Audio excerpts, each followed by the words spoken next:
Ever gone out by panels of fencing in her whole career. I'm expecting a more patient ride. The track's playing beautifully here today, so there's no bias factor that has me worried. It looks like we're going to get enough speed for us. So I'm keen. We're 15 minutes out from the Iron Jack Golden Eagle. Let's get a market update now. News here is at the top of the market. Arcadia Queen, she's got to $4.20 3 times today. She's back into $3.60. You're looking at $3.50 on your screens at home. I can tell you she's $3.60. Arcadia Queen. Colding, who's basically been sitting at 5 all week, is just out to $5.50. He is the most popular runner today, but Arcadia Queen is taking ground off him. On the next line of betting, Classique Legend, he got into as short as $5.50. He's now $6. Set up and grounding for him with a winning trial since beating.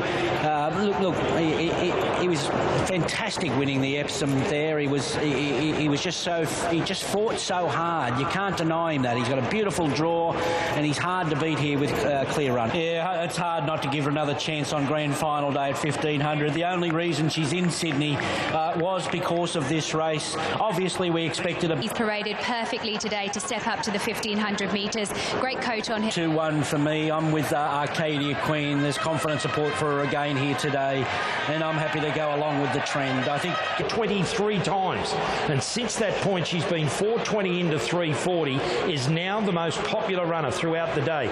Even on the NOP, 360 into 340. She's $5 running of the Iron Jack Golden Eagle. Third up this prep.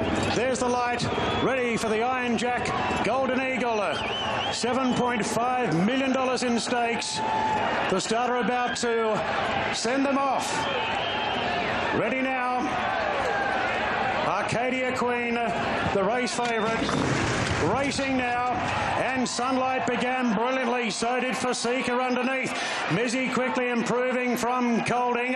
Then came Behemoth.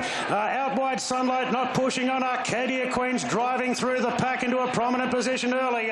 Then came Never Know More on the outside of Classique Legend, Jonker, and Brutal's midfield and very wide early. I Am Superman behind. Then came the Inevitable, followed by Gem Song, Military Zone out deep. Then came Beat Le Bon, and Fun Factor is the last one.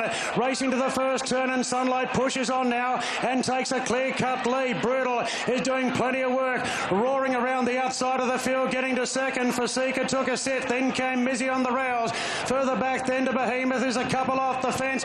Wide out, I Am Superman's taken off a long way out. Superman. Then came further back, Never Know More. Arcadia Queen deeper out. There's plenty of moves before the turn. Military Zone, Colding back in the field, and Classique Legend heads the rest. Sunlight turns in front. Fasika gets going with I Am Superman. Brutal. Then came Mizzy and Behemoth, and Arcadia Queen to the outside. Sunlight still travels at the 250. Mizzy slipping up the fence. Then Brutal, Behemoth. Arcadia Queen, 3 off them. Sunlight still in front. Mizzy up the fence. Colding into the clear now. He's ambushing them now. Colding right over the top. Swooped. Won the Golden Eagle. Colding from Sunlight. Third between Mizzy, Behemoth. Then Arcadia Queen from Fasika. Military Zone, the Inevitable, Beat Le Bon. I Am Superman, Classique Legend, Fun Fact, Brutal, and Never Know More, Colding. Well, I don't really think he'll mind missing a Melbourne Cup now. That's taken some of the pressure off, because Glenn Boss and Chris Waller have done it again. In the space of a fortnight, they've combined to win the $14 million Everest, and now they've won the $7.5 million inaugural running of the Golden Eagle. Colding is the champion today. Bossy and Waller, in the space of 2 weeks, they've won races totalling $21.5 million. Sunlight, brave as brave can be.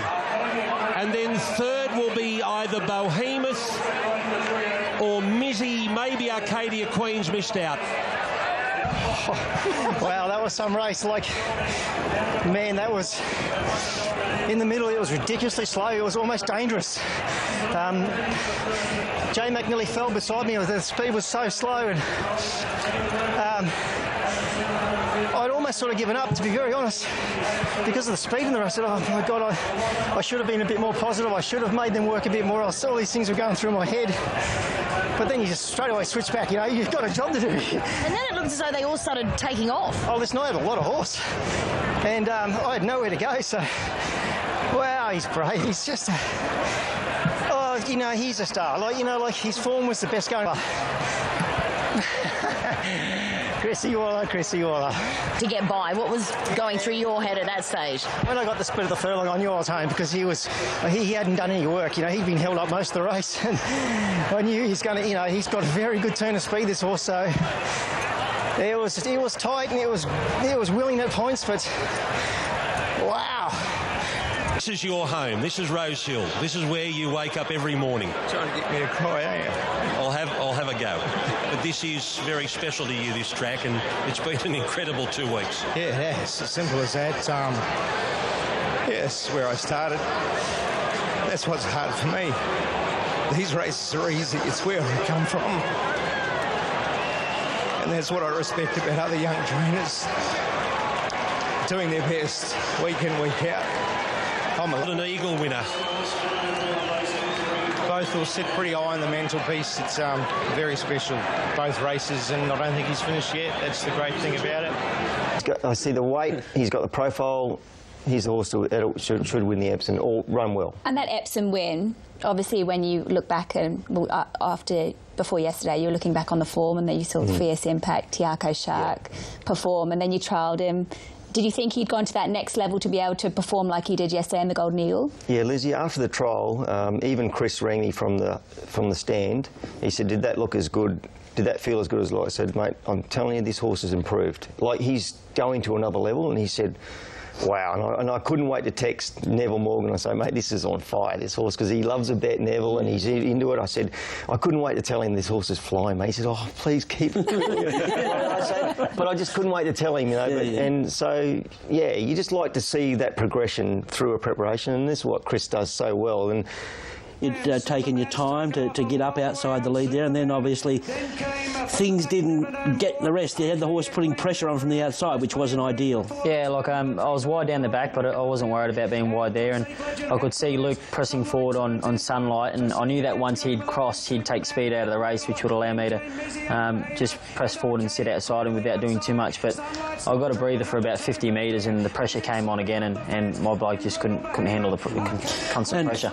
And for this horse to do what he did, to duck and weave and pick himself up, that it's taken us a little bit too long to work out how good he really is. Yeah. It's almost shades of Sebring and the Slipper, isn't it, when those two horses like sort of parted and you were able to... So you just were patient, you just waited for that run to... See what's happening. Obviously you thought Tommy was going to take you further, and and things didn't move. You were just... Had a lot of horse. Duff, I had a lot of horse, which is... very crucial. You can see that. You're going in and out. Yeah. Oh, where's the run? The run doesn't come until right on the 200-metre mark. Yeah. He anticipated that. But he wants to take that run, doesn't he? Geez, he was in the yard prior to the race. He was really up and about in comparison to the Epsom. And he looks like he wants to be a racehorse. I think, Lizzie, the deeper he's got in his prep, the fitter he's got, the better he's feeling. So he's sort of... You know, he's obviously grown with lie.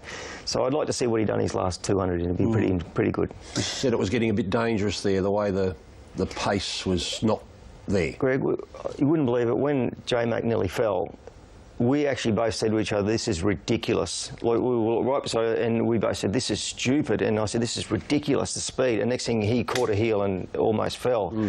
It just come out of the race very quickly, and it was unexpected, you know, because that's sort of getting towards the business part. You think they'd be starting to quicken, but Tommy would say the pace come out of the race only for about a furlong, wasn't it? Yeah, it wasn't very long, but I think because the speed was so genuine early too, that the had to come off. It had to come off. Probably come off too much. Yeah.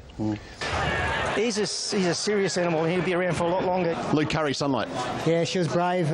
Great effort from Tony Calvin in the stable to get her to probably settle like that in a 1,500 metre race and still kick. Jason Collett, Mizzy. Fantastic run, yeah. Couldn't ask for much more. Todd Purnell, Behemoth. Yeah, ran out of his skin. He just got a good clean start today out of the gates, and he was a little bit closer than I expected, but he travelled good through. I was able just to leave him alone, keep him balanced through the trip, and he did quick and nice and give me a good sight there at the furlong. James McDonald, Arcadia Queen. Yeah, she ran super. She just undid herself by pulling so hard throughout the middle stages. It was basically a messy walk-in race, and she just undid herself, but ran pretty well. Andrew Atkins, Military's $5 million Golden Eagle over 1,500 metres for the 4-year-olds. And the colt form gets reinforced even further, with it now being 7 of 8 since it was gelded. Glenn Boss and Chris Waller have now combined to take out the Epsom, the Everest and the Golden Eagle. What a vintage run he's having. It's like a Dodgem car in behind. Wow. Like he's trying to put one way and the other. Helps, Corey, when you're riding a Ferrari, doesn't it? Yeah, against Mini Miners. Not Mini Miners, I shouldn't say that. Like Sunlight, she's a terrific horse. But it just shows what a win it was. Oh, it was a huge win. And, like, Glenn was zigging and zagging all the way down the straight. He was having no luck whatsoever until about the 100. If he had got clear running from the 300, he would have won by panels, I'm sure. But how brave the run of Sunlight as well. First time at 1,500 metres and just to be, fighting on all the way to the line. I mean, she's a star. She's an absolute star, Sunlight. Yeah. Makes you wonder what the winner to take home an extra $750,000 in bonuses, and there are 9 horses eligible for that coming through either the Everest or the Sydney Stakes. This mounting out brought to you by Harvey Norman. Shop with help. And we start with Parada, Tommy Berry and Greg Hickman. Yeah, look, probably the inside draw end up his worst enemy in the Everest there. I like him at 1,300 metres here. He needs Lux going forward, or a little bit more forward here today, just getting the right run in this race and just bouncing out of that Everest, where he didn't have a hard run anyway.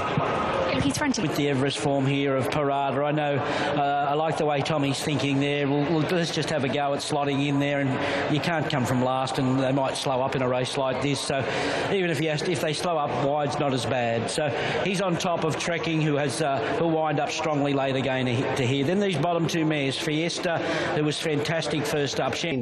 Royal Randwick form across to Rosehill remains to be seen. A lot of horses come out of the Sydney Stakes, which of course was run 2 weeks. Loading in well here. So 1,300 metres, another new race on the calendar. The Redzel Stakes. Next year, this race will be known as the Yes, Yes, Yes Stakes. It will honour the previous year's Everest victor. Gates are back now and they're off and racing, and jumping quite well was Easy Eddie with Champagne Cuddles, and Home of the Brave is pushing through on the fence, and Parada goes up. Parada up in 4th position, looking to slot in. Pushing through on the inside early is Redouble as they go into the first turn, so Parada's caught 3 wide. Lure Remain not far away. Then came Kappa Jack from Fiesta, Brave Song Trekking, Mr. Seawolf, and Deprive is the last one. Home of the Brave holds the lead out by a length on Easy Eddie. Then Redouble third, the rails. Parada caught a bit deep on the outside of Champagne Cuddles. Then came Lure Remain, a length further back to Kappa Jack. Fiesta in the running line from Brave Song Trekking third last. Then came Mr. Seawolf, and Deprive is the last one inside the 500 metres now, and Home of the Brave just in front from Easy Eddie, making hard work of it. Champagne Cuddles next in third. Then came Parada further back to Fiesta, getting to the outside with a good run, and Trekking down the outside. Easy Eddie lays it down to Home of the Brave. Champagne Cuddles sticking on well. So's Parada. Here's a good finish. Parada moved up now to Champagne Cuddles. Trekking with a big run late. Parada in front, 50 out from Trekking Deprived, but Parada up on the pace. Parada takes out the Redzel Stakes. Great go the Miners. Trekking Deprived, Lure Remain towards the inside. Kappa Jack closing off. Then Champagne Cuddles from Home of the Brave, Easy Eddie. Mr. Seawolf, Brave Song, Fiesta. Parada wins over $1.3 million for about 1 minute and 17 seconds worth of racing. He was the best on the day, the best in the field. Now, Duff, Tommy Berry. I've done it. Geez, didn't he pin his ears back? He certainly did. It almost sounded as though you were going to get into a 1-1 position. I was, but Nash on Champagne Cuddles, he was right there in the 1-1. I thought he might have been a pair further back, and he took my spot, but he challenged me a bit at the top of the straight. But full credit to this bloke, like. I just cross him, but he pushed up and held me out there because that was probably his only chance of getting me beat. But I sort of had a pretty good indication that I wasn't going to get in anyway, and they didn't go as quick as I thought they would, so the gaps didn't open as much. But my bloke was just travelling so sweetly for me, and even at the top of the straight, I even let Nash out because I didn't want to get in a barging match with him. I just wanted to keep my bloke balanced, and you'll notice he's chipping through his gears, but when I pull the stick through to the right, like most of his races, that's when he really knuckles down and extends. It didn't look pretty, but I thought it was a very smart ride. Sometimes you've got to ride a good thing like a good thing, and if you would have just dragged this horse back to last, I don't know whether he's got the sectional ability of a Deprive. Tracking would have beat me or Deprive. Yeah, they can sprint quicker than me. Yeah. Sometimes you've got to ride, you've got to have confidence in your horse and read the play, and I thought you did that beautifully, although some people say, oh, did you see Tommy Berry 3 deep on that thing? It could have been, a terrible ride, but that's fine. But I mean, that was the right way to ride that horse on the day. Yeah, no, I appreciate that. Today. Horse number 2 is not in the yard yet, so we move to Foxborough, the 3 in the blink. A lot of athleticism, but what she is doing is holding her condition in between races. She's brightening up in the coat. There was not enough. 270 Flit, your favourite, and drifting in the market. Out to $2.70 from $2.60 last time I spoke to you, with that 3 kilo penalty, and also the first time over the 2,000 punters taking her on late. Vegas Jewel, the damage was done into $3.30, holding at $3.60 now. Miami Bound is $7.50. She's solid in the market. The best ruffle. And they're racing to Sane towards the inside. The best to leap from Palumbo and Arpicious from the deep. They were followed by Miami Bound, who isn't too far off those. Then Vegas Jewel. Next is Flit around Walking Flying, and also Oriental Lily as they sort out their positions. Heading towards the 1,600 metres. Arpicious is at the tail. Arpicious heading towards the 1,000 metres, led by a length. Second is Palumbo, and the speed has been even pace here. 2 further back in the field to Sane, and then came Oriental Lily, Miami Bound. A couple of lengths to Vegas Jewel, and then came the Inside Magazine from Walking Flying at the 800. Song Brocade flits a long way back, then Silent Sovereign and Foxborough last. So it's Arpicious by about 3/4. Palumbo approaching the 600 metres. A length and 3/4 away to Tasane, who's had a good run. So too Miami Bound, who'd spot the lead 3 and 4 deep now. They were followed by Oriental Lily, who trucks up behind those from Vegas Jewel. Walking Flying flits one of the widest, still 6 off the lead. Palumbo went to the front momentarily. Miami Bound moves up the outside. Vegas Jewel is chiming in. Then Oriental Lily at the 250. It's Miami Bound for Ollie.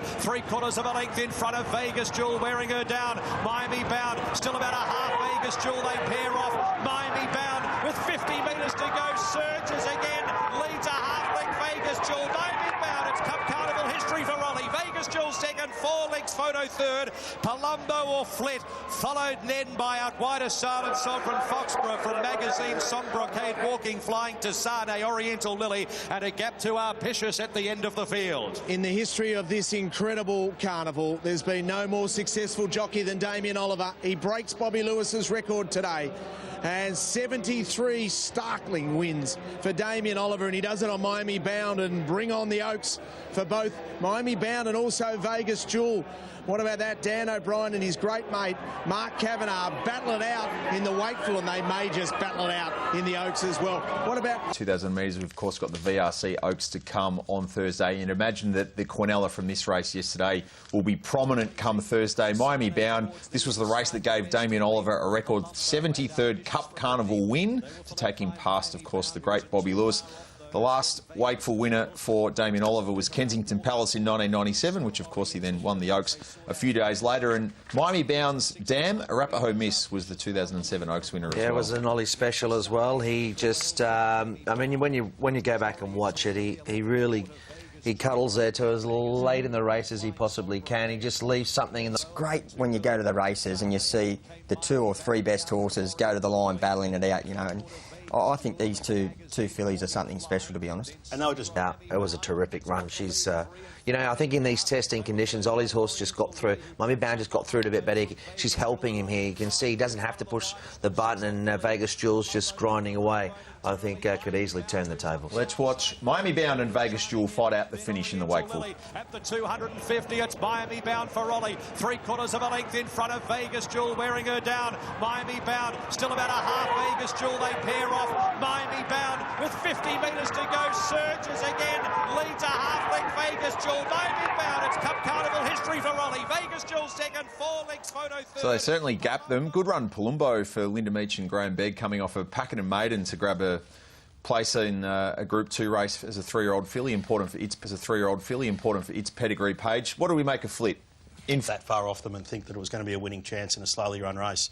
I know pre-race James Cummings said that he'd given Hugh licence to ride it, however he wanted to. I would have thought he could have been more positive and settled in the first half of the field, and after they'd gone 600 metres, if you're on Flit, you didn't want to be on her. I think she's too aggressive for the 2000 anyway. I think she's more of a miler. Maybe she was aggressive though because they were going slow and she was so far back. Dragged back out of it. Yeah, I do accept that, but I honestly don't. Maybe just land where she's happy. She was a bit keen earlier. For me, it was a forgive run, but she's been too good elsewhere. There's the market for Thursday's Oaks. Moonlight made the manifold winner, splitting Miami Bound and Vegas Jewel at the top of the market. And of course, we know Gamay was top weight 58. The rest carried 55. It was Miami Bound winning for Ollie. Yeah, I suppose we all went into this race thinking, well, us in Sydney, that Flit just is too good for this lot. But I suppose we didn't anticipate the rain that was coming and not, you know, the great uncertainty of that. But yeah, all honours with Danny and Miami Bound for Damien. She was too strong, Mark. Vegas Jewel was solid as well. They sort of singled out here, didn't they? Yeah, that's right. So it's understandable why they're two favourites for the Oaks on Thursday. And Danny O'Brien did say after the race that she'll even be better again come Thursday. So they're $3.50 equal favourites. Moonlight Maid, she ran very well in the Vars, and Gamay, who did defeat Vegas Jewel at Caulfield going back a couple of weeks ago, well, she'll be much better. Got Gamay at $7. I think she might be the one to back at that price. Agree. All right. It's well open favourites when Sportsbet first went up for the Carbine Club race 3. Let's have a look now because Dalasan has replaced it Groundswell. Groundswell doesn't have any wet track form, but you know he was third and close up in the Group 1 Caulfield Guineas and gets a gun run from the inside barrier. But it's Dalasan back at Flemington. Blinkers off. And he's also won others, but what has been rock solid is Airborne number 5. He's been rock solid and he touched $4.60, holding at the $4.80 mark. The Carbine Club ready and they're racing. Royalty towards the outside, jumped away well with Hilo, who's showing speed. Rockamore underneath of it, followed by Cavelmo, and Groundswell's pushing forward to get a forward position. Then Dalasan, Conqueror, Airborne, Brandenburg, and at the end is Vinco. To Vinco, 1,000 metres to run. Hilo the front runner by a length and a quarter. Rockamore, Groundswell is third. Then came Royalty, Cavelmo about 4 off the pace. A length and a half, Conqueror, Dalasan, 2 lengths, Brandenburg, Airborne, and at the end is Vinco. Trying to stack them up. Hilo coming up towards the turn at the 700 metres from Rockamore. Then Groundswell the inside. Zara's poised there. Then came out wider Royalty from Cavelmo, Conqueror. Dalasan has the back of Royalty around the turn from Airborne. Brandenburg's the widest, and then Vinco towards the end with Conqueror in the straight at the 400 metres. Hilo clicked up, led a length Rockamore, who won't go away. 2 lengths to Groundswell into the clear. Further back then is Cavelmo. Brandenburg unleashing down the outside with Dalasan. They haven't got to high-low yet, but now Groundswell moves up and takes it with Dalasan, who pounces, and Brandenburg. Dalasan at the 100 takes the lead from Brandenburg and Groundswell. Dalasan just in front. Brandenburg driving at him, but Dalasan won the Carbine Cup from Brandenburg, and Groundswell third. Fourth in the race was Conqueror, then Cavelmo, Hilo, a gap Rockamore. Next to finish Vinco, a long gap Airborne, and last was Royalty. He's an exceptional colt and he wins $1 million bonus here in a $500,000 race. What a story it is for Leon McDonald and Andrew Glewis. Brilliant ride by Huey Bowman. Dalasan defeats Brandenburg, huge from the rear of the field. Groundswell, well, just bullocked his way out of the top of the straight. He's run third. Conqueror's run fourth.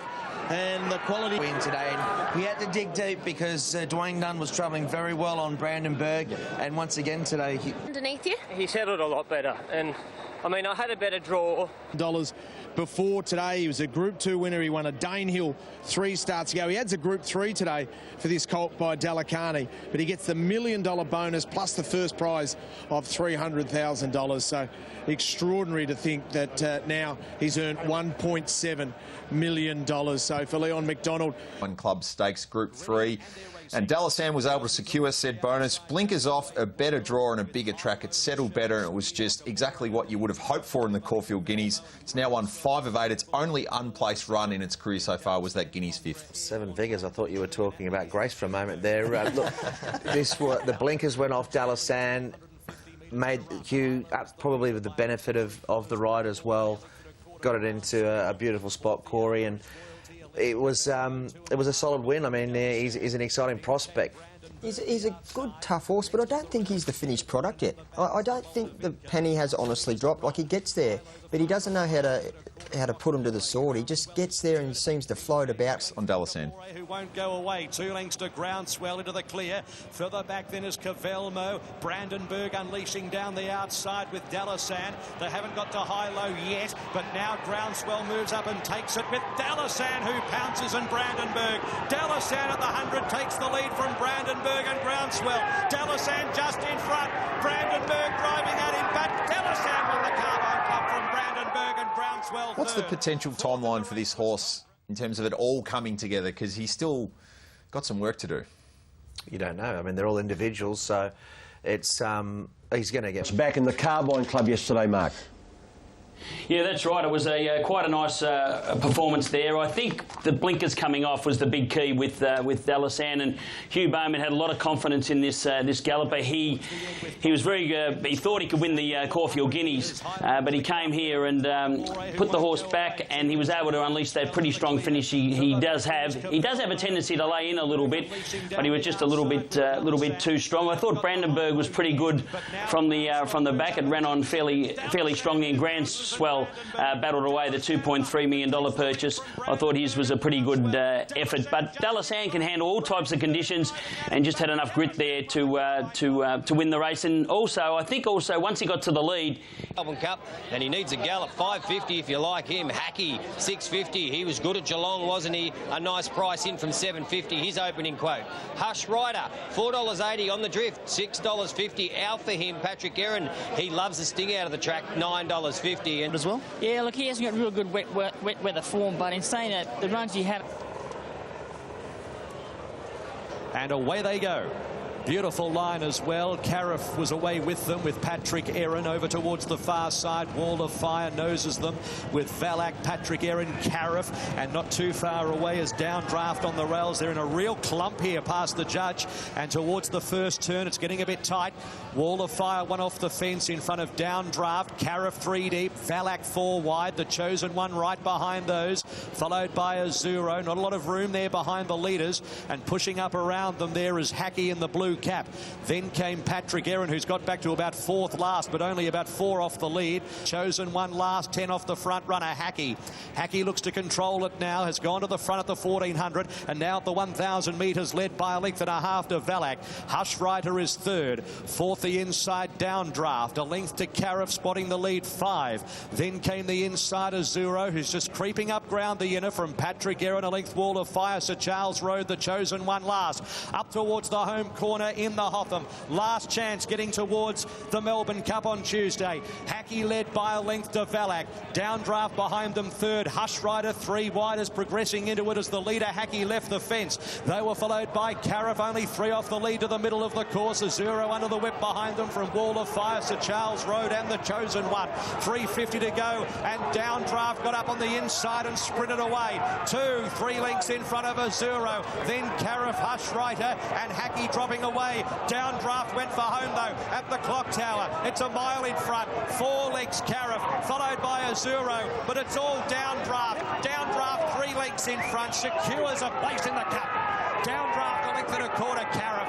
5 lengths away, third was Azuro from Sir Charles Road. They were followed by the Chosen One, Wall of Fire Hackey. Behind those, Hush Rider, a gap to the Grey Valac, and Patrick Aaron was last in. He was 24th in the order of entry, and he needed to protect his spot in the Lexus Melbourne Cup, and Joseph O'Brien will have a remarkable 4 runners in a Melbourne Cup. It's quite extraordinary, this son of a gun, and he's going to back up Downdraft and drop a lot in weight. He had 59 kilos today, and the Melbourne Cup winning trainer Joseph O'Brien presents Downdraft for OTI into the great race. And Johnny, spot for OTI, and Joseph O'Brien, as we said, will have 4 runners in the Melbourne Cup. So it was third in the Moonee Valley Cup. Horse drew 1 and basically took shortcuts thereafter. It'll drop from 59 to 53 in the Melbourne Cup. It's drawn barrier 15. Shocking, of course. Corey, the last horse completes the double.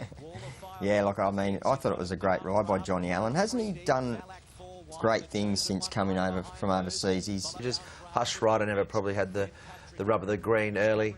Look, I wasn't sure with Downdraft because I thought the run at the Valley in that slowly run race was just a plain effort, but maybe off a slightly better tempo, maybe with the cushion in the track yesterday as well. It was an impressive win, put it that way. So, but on the clock, nothing outstanding. So I'm still not sure if this will be the right reference, but on firmer ground we'll probably find out a little bit more. But one thing's... There's an incredible record in bringing horses to Australia and those horses performing at their optimum. And as you touched on earlier, 4 runners in the Melbourne Cup. I mean, Joseph's only been training for sort of 4 or 5 years. Let's pick up the call. John Allen taking Downdraft away in the Hotham. But it's all Downdraft. Downdraft 3 lengths in front, secures a place in the Cup.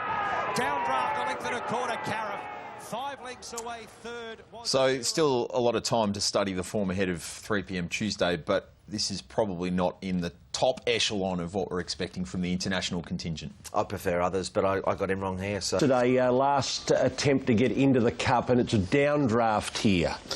Yeah, domination. He's backed up his solid Geelong, was it Geelong run last time, and he's raced away. I don't know whether we're working with wet track here into a dry track Tuesday, but Mark, he's put a space on him, and he does look like he can stay.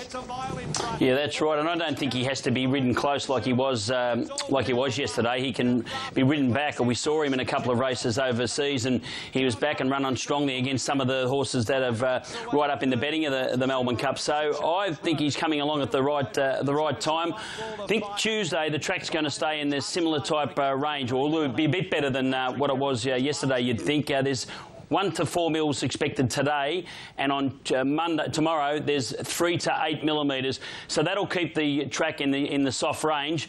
And there's Melody Bell sitting right at the top. She's been good enough to win 6 Group 1s in New Zealand. Now, Bricks and Mortar runs tomorrow a Breeders' Cup meeting with a chance to go to 5. Winx's retired Beauty Generation have an opportunity towards the end of the year to maybe make it 4. Enable's finished for the season, and ditto Avilius. There's 8 others that are all on those 3 wins. So she is a proper horse. And versatile. She's about Melody Bell. She's holding her price around that $3.90 mark. It's a big day, Derby Day, and we opened up short with $3.30 with Melody Bell. She dodged the Cox Plate. She's here to run against the mares, and she dominates over the mile. And she's just racing. She's won 14 of 24. In 2019, she's won 6 Group 1s. Earmuffs pre-race utilised, concussion plates, gun jockey Opie Bosson on board. Yeah, terrific overall record, and once again... And I thought that she absolutely held her own and more in the mounting yard this afternoon. She is in superb condition. $3.80 as I speak to you, this rain tumbling. She dominates the hole, dominates the volume of bets, and the biggest bets coming through are for Melody Bell. But what makes Pahudakawa so dangerous is a lot of the professional punters and the big pros have jumped on Pahudakawa into $4. Gallop, and away they go. Spanish Whisper from the centre jumped away quickly. Miss Siska over towards the inside running rail, shows out with Amphitrite and Spanish Reef early. Then Aristia, Spanish Whisper wider. Next Savatiano, who's 4 deep, looking to find a position. Then Baccarat Baby. Pahudakar was getting close to the fence, the outer of Naivaja. They were followed next by Princess Jenny as they sought out their positions from Nawar Natoya. Melody Bell 2/3 down the field and deep. 2 lengths Angelic Ruler, Invincibella and Fidelia is at the end. So the leader is Miss Siska narrowly as they continue their journey. journey towards the 900 metres from Savatiano and Fatriti, and then came Aristia for the fence. Next is Spanish Whisper, a length and a half Spanish Reef, and then Baccarat Baby, Pahuda Kawa 6 off the lead. Next Naivasha at the 800 marker. Further back in the field, Princess Jenny, 2 lengths Melody Bell. Then came Noir, Natoya, Invincibella. Well back in the field, Angelic Ruler and Fidelia. Up towards the turn, it's Miss Siska and Fatriti and Savatiano, who's pouring on the pressure. They were followed by Aristia, who gets a run up on the inside if good enough. Further back, Spanish Whisper, and then Spanish Reef, and then Baccarat Baby, Noir the fence. Pahuda Kawa brought towards the middle from Princess Jenny. Melody Bell's one of the widest. Aristia drives up on the inside and takes the lead at the 300 metres from Miss Siska. Then Spanish Reef, and now Melody Bell is flying home. Aristia at the 150. Here comes the Kiwi star. Melody Bell up to Aristia. Melody Bell takes Aristia. What a body mare, a mighty mare. Melody Bell has won it by a length and a quarter. Aristia, third Spanish Reef, fourth Princess Jenny, then Baccarat Baby, Noir, Pahuda Kawa, Miss Siska, Natoya, well back in the field, Invincibella, Fidelia, Angelic Ruler, Spanish Whisper, and at the end, Fatriti. Is she good? Damn straight she's good. A 7th Group 1 in 2019. Well, around the world, there's been no horse that's won more Group 1s than this remarkable girl. She comes across the Tasman and she gives them a thrashing. What a win. Opie Bosson, the star jockey, he punches the air, and Jamie Richards, he knew that he had a super mare, and she delivered today. Aristia runs second, Spanish Reef runs third, and Princess Jenny in for fourth. Hutch, we wanted to see it for our own eyes. We believe it now. She's a superstar. We saw it all right. She did it in emphatic style. That was a terrific performance. Well done to Opie Bosson, who rode such a great... What does this mean? It just goes to show how good and versatile she is. She's, as I said back home, she just doesn't know when to not try. And, you know, every time you go out, she gives you 110. In all the running then, were you... I was 3 deep the whole trip, so she didn't do it the easy way. But she relaxed beautifully, and turning her home, she was revving through the going, so there was a chance. He took the shortcuts and he give the winner something to chase, you know, and I honestly thought that he left his run way too late, Opie, but again, just backing his judgment and backing the horse's ability, I just love to see it, you know. Opie's been a great rider. He's had many a comeback because of weight problems, but it's good to see him get a superstar horse like this under his belt. Yeah, the Kiwis are pretty happy about that result. Welcome back to the wrap. Time to have a look at the Group 1 mile events yesterday on Derby Day. We'll begin with the race for the mares, the Empire Rose, and it was a horse coming across with glittering New Zealand form, much in the vein of the horse that the race is named after. And Melody Bell, Hutch drew 13, dominant in the ground, makes it 4 straight Group 1s, gives Opie Bosson his first Group 1 since he won on Grand Archway in the 1998 Oaks as a 17-year-old. That's a lifetime ago.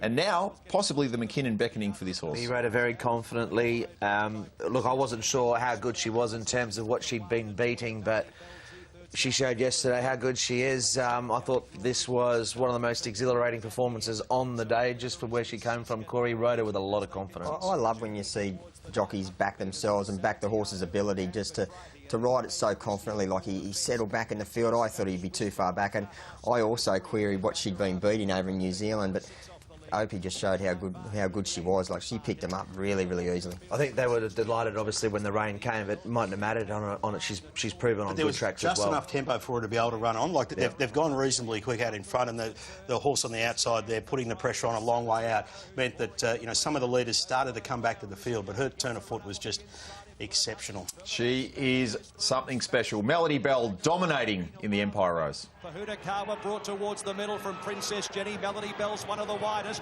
Aristia drives up on the inside and takes the lead at the 300 metres from Miss Siska. Then Spanish Reef, and now Melody Bell is flying home. Aristia at the 150. Here comes the Kiwi star. Melody Bell up to Aristia. Melody Bell takes Aristia. What a body mare, a mighty mare.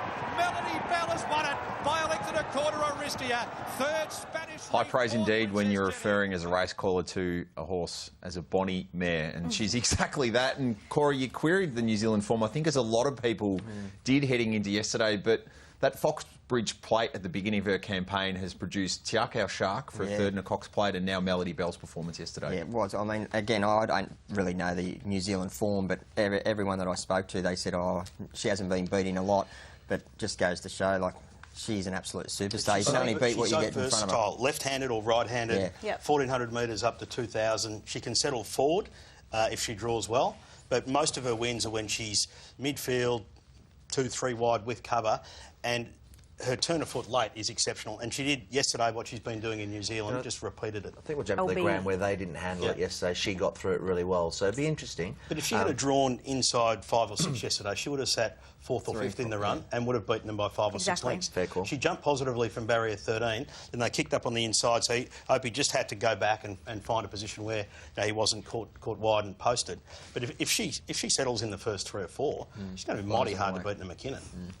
So some lights out of it, Simo, Melody Bell and Obvious, but Aristia, I've been waiting for this horse to get to the matriarch and potential better the carnival type stuff depending on what the conditions are like next Saturday. She loves Flemington. She loves this time of year, and on firm ground I think she'd be exceptionally well placed in that race. Every single one of her runs has perhaps been huge. I mean, I couldn't believe how well she was running over shorter distances. So I was on her yesterday, and I was disappointed in the result, but I mean, she was tremendous in defeat. No disgrace there. What's interesting? OK, let's go to this marvellous mare, Melody Bell, who has now won 10 Group 1s.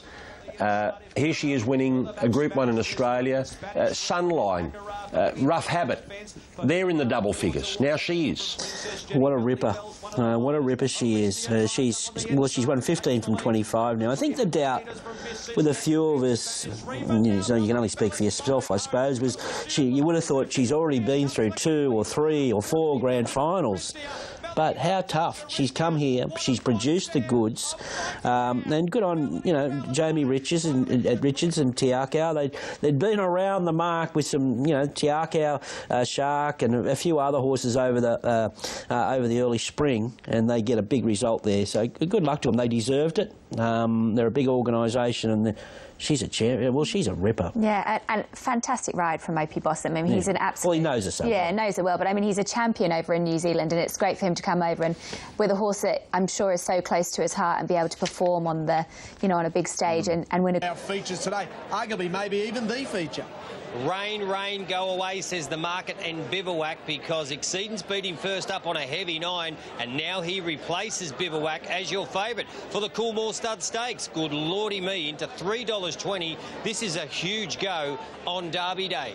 You know he beat Bivouac first up, and he's run in the Golden Rose. That 1,400-metre gallop last start was terrific, his last 100. Whelan, they won this race in 2016 with Flying Artie, and Paul losing his battle with cancer during the week. So our thoughts to the Whelan family and also Wilf Mueller and all their owners, and we reflect on the former winner in Flying Artie. Can Bivouac join Flying Artie as a winner of the Coolmore Stud Stakes? He backs up, of course, from a luckless run in the Manikato.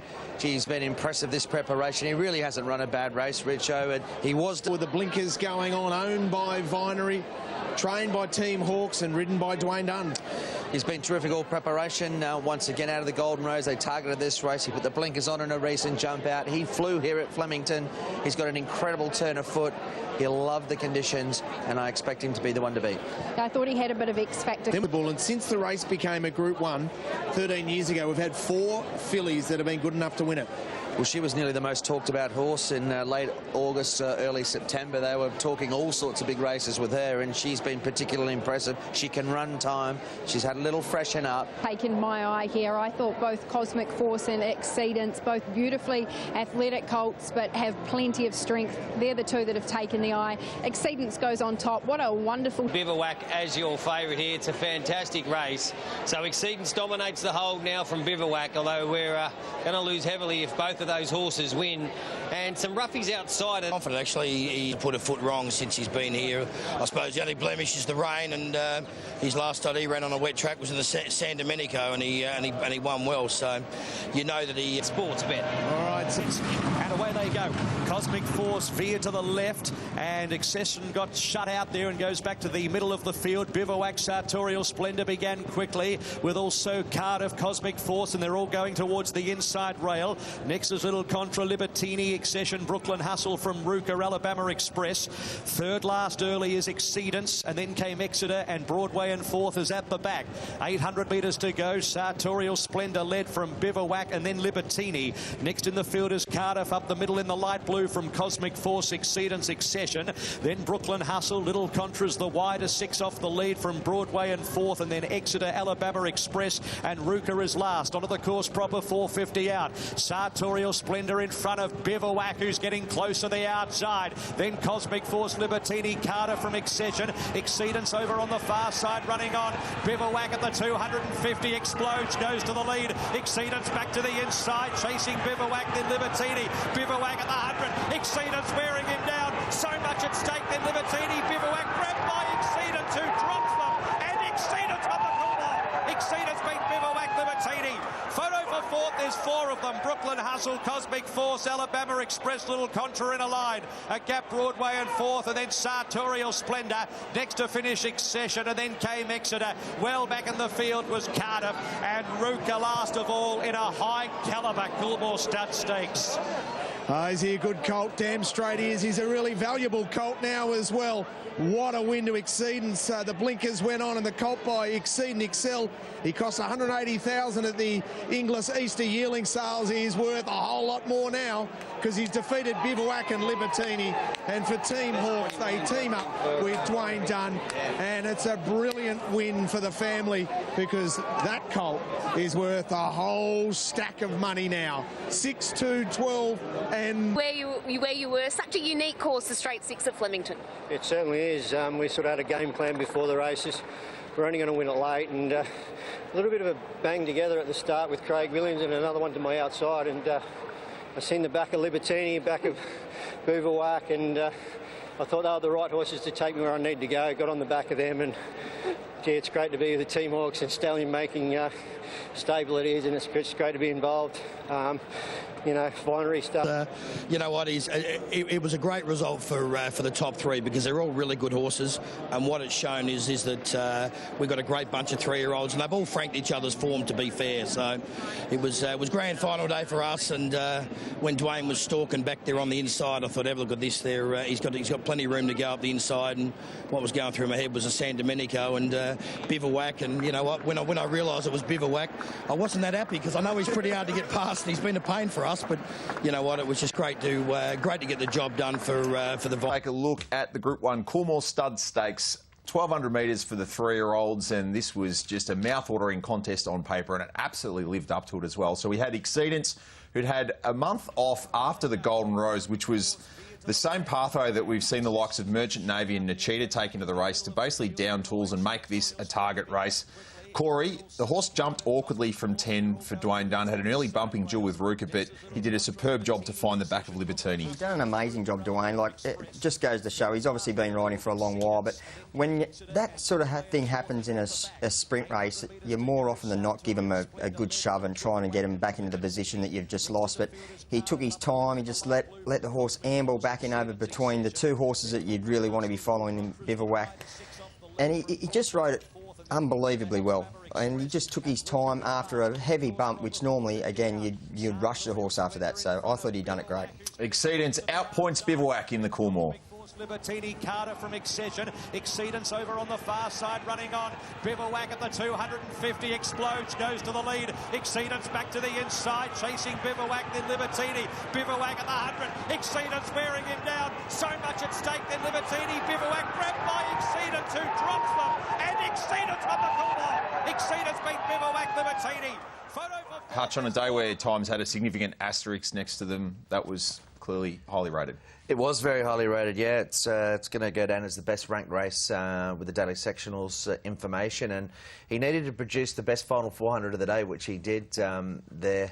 It was an awesome race, and these two, I think it's 2-2 now with Bivouac. It's 2-2, but the 2 times Exceedance has beaten Bivouac has been when there's been some cut in the ground, so clearly he's a superior horse when he's got that cut. On top of the ground, I think Bivouac's got the edge, but I reckon Connections would have been proud yesterday because a Group 1 win in arguably one of the strongest 3-year-old Group 1s sets his horse up for a terrific stud career, certainly when he goes to stud in 12 months' time or so. You like to see the form hold up, and that's what it did as well. Libertini, she was fantastic. Bivouac, he's a super horse, and the winner was absolutely brilliant. Well done to Team Hawkes as well. They targeted this race, Grace, as well.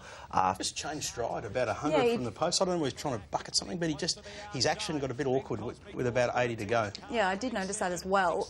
Speaking to Connections, they were a little bit frustrated at the results, just in the sense of being disappointed, but what they said was we needed Bivouac to do what he did, cart up the field in the Manikato, and we needed him to take a sit yesterday in the Coolmore Stud Stakes. If he had have been able to just sit back a little bit, not have to lead up the field facing the breeze, it'd be fascinating to see if he and Exceedance made their run together, because he was so gallant to the line. Yes, Exceedance has reeled off the fastest last 400 metres of the entire meeting, but I think Bivouac was equally as good. Oh, he was. So I think the ability for Bivouac, that's the difference between the two. He can take a position and he can kick off it, which we've seen, and I think his racing pattern's far more preferable, generally speaking, and I know there's one person on this. And what a great day for Exceed Excel. He side the Quinella. Yep.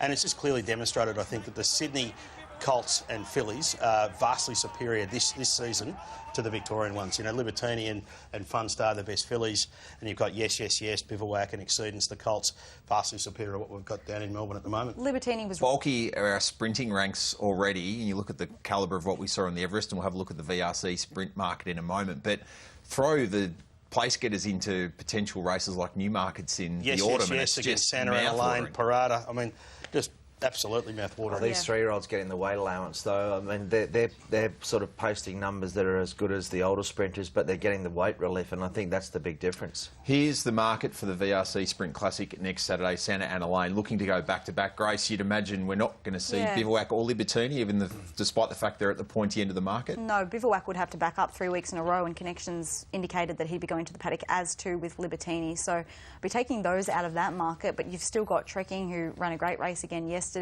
Nature Strip. We're seeing maybe the same years later in the sprinting ranks. Yeah. Oh, they're top quality. They're top quality. And Bivouac. And he tried to have a little buck here at one stage in Australia, which he has a... I sort of picked it up last night, and he has a little bit of a dipsy doodle there in a minute, but you've got to talk about this winner. He is always... It's one of these things, everyone you talk to wants to like one of these colts more than the other. You've got obviously the yes situation.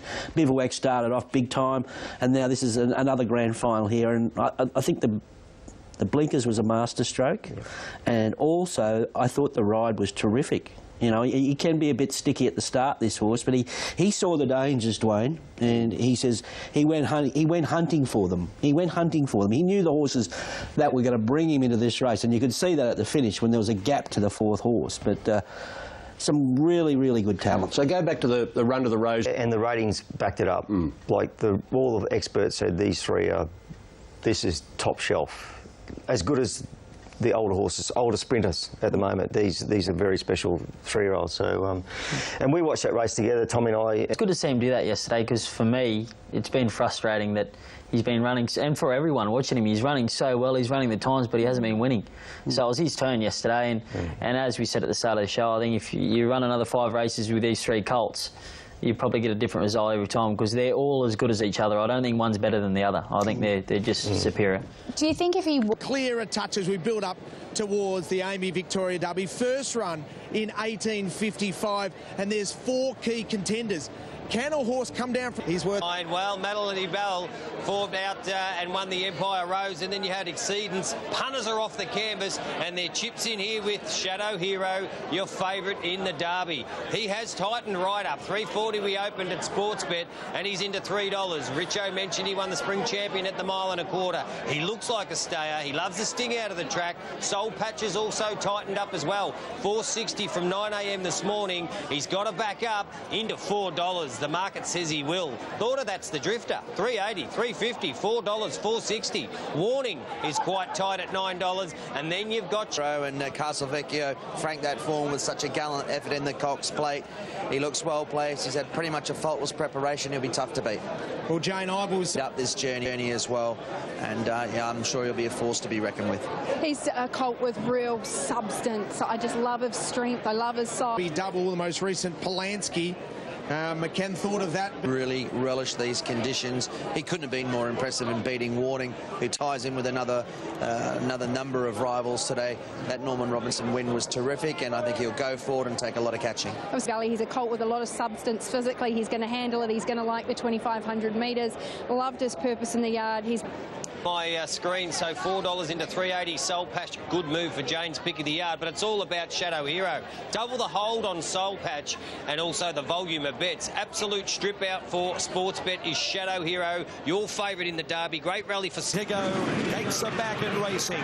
Southern Moon dwelt slightly. Independent Road began well with Relucent. Thought of that is going to push up, and Long Jack from the deep. This is interesting in the first 150. Long Jack is looking like it's going to clear. Thought of that. Warning's closer as well, out wider, followed by Southern Moon, Independent Road, Relucent, and then came out wider Craftsmanship.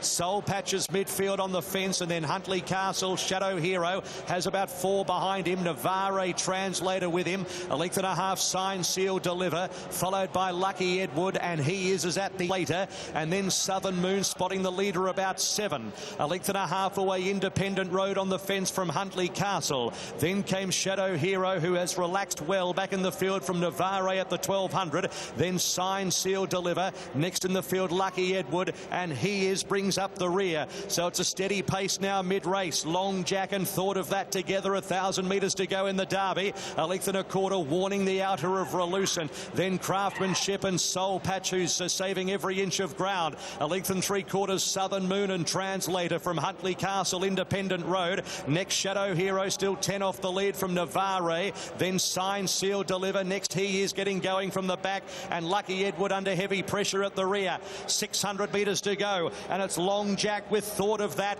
and Warning the outside. The big hopes up there with Craftsmanship, Relucent. Soul Patch got off the fence at a crucial stage. Then Southern Moon, Translator. Shadow Hero's a long way off the lure. In the straight at the 400, it's Warning moving up to Long Jack. Then Thought of that, Soul Patch, Relucent. Now Southern Moon's digging in. Warning goes for home at the 300 metres. 2 lengths to Soul Patch and Southern Moon. Still Warning at the clock tower. Lead still by a length and 3/4, Soul Patch and Southern Moon. But Warning is brave. 100 metres to go. It's Warning, 2 legs Southern Moon, and it's Damien Oliver and Warning to win the Derby.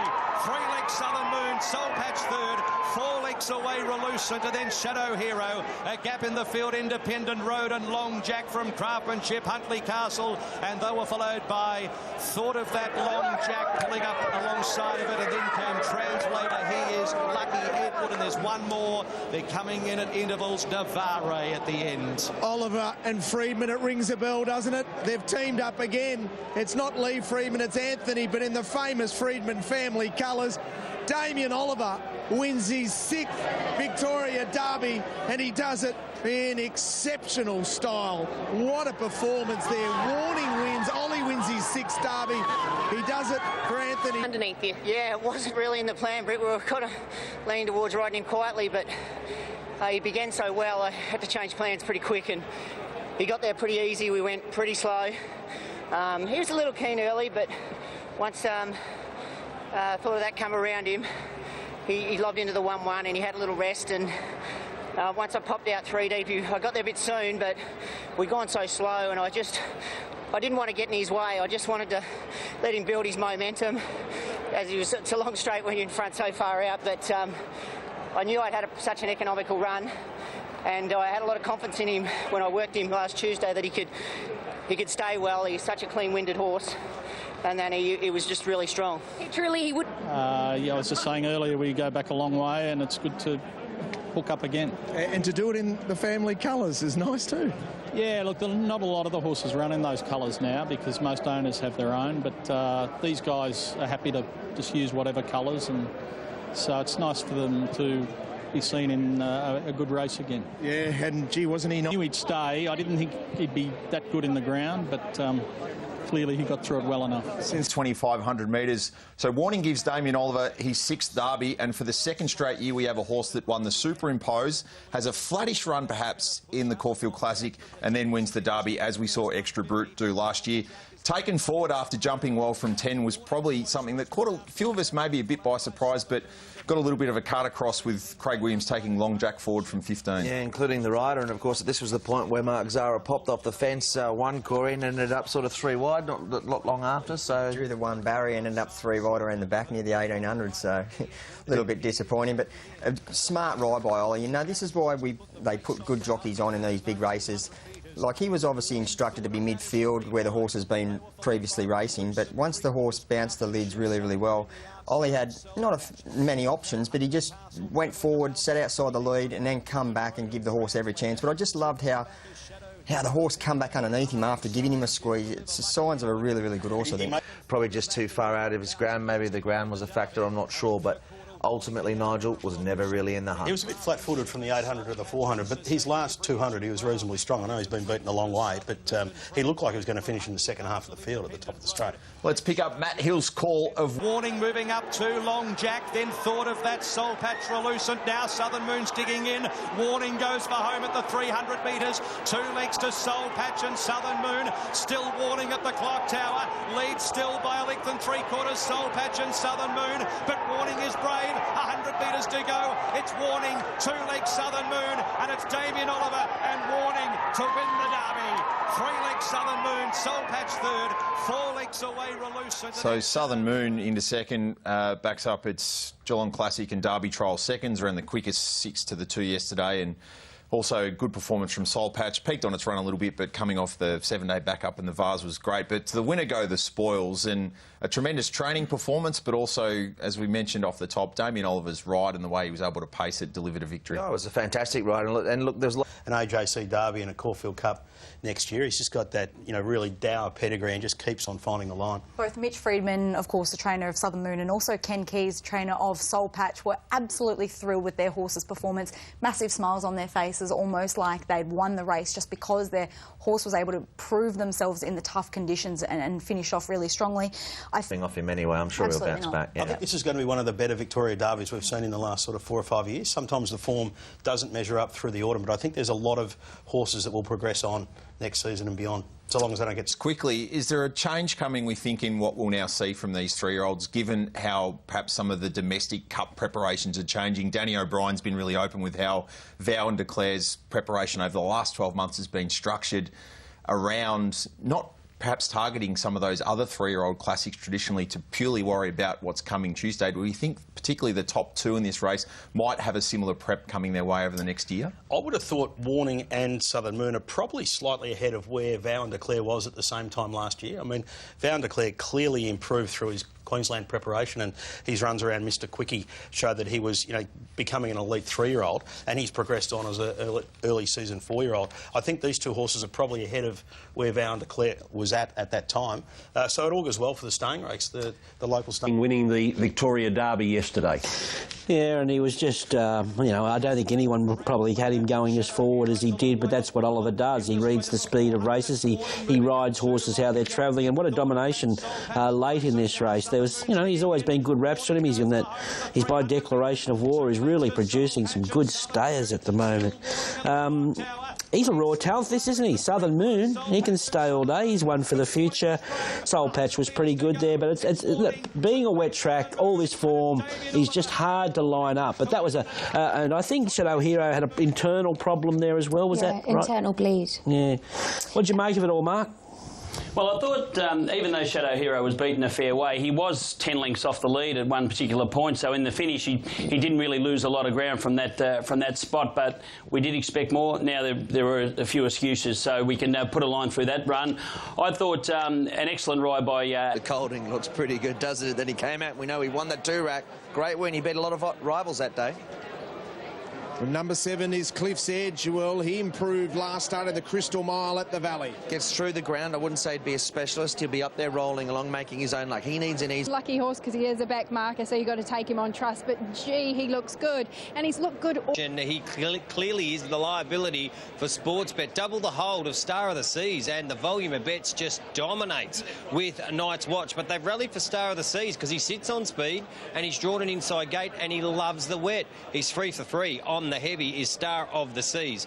And so $7 each of 2 right there. Fierce Impact easing now. Now, the best backed roughie's got to be number 3, 50 Stars. We opened up at 26. He can take a forward position from his inside barrier, which is the pattern of the day, and he's nice and close, and he's a winner here at the track and trip in the head. A bit conservatively, otherwise he's very vulnerable late. If you put him up on the speed, he gets there too soon and just pulls up underneath you. So, and can he handle this wet track? Matt didn't seem too convinced. Yeah, look. They stand single, racing at the 1600 metres. Star of the Seas away quite well. Cascadian, Lifeless Ordinary going back towards the end. Streets of Avalon the best to leap with Chief Ironside. Secandra Bat, and there's Royal Meeting from the deep. Cliff's Edge is keeping them wider.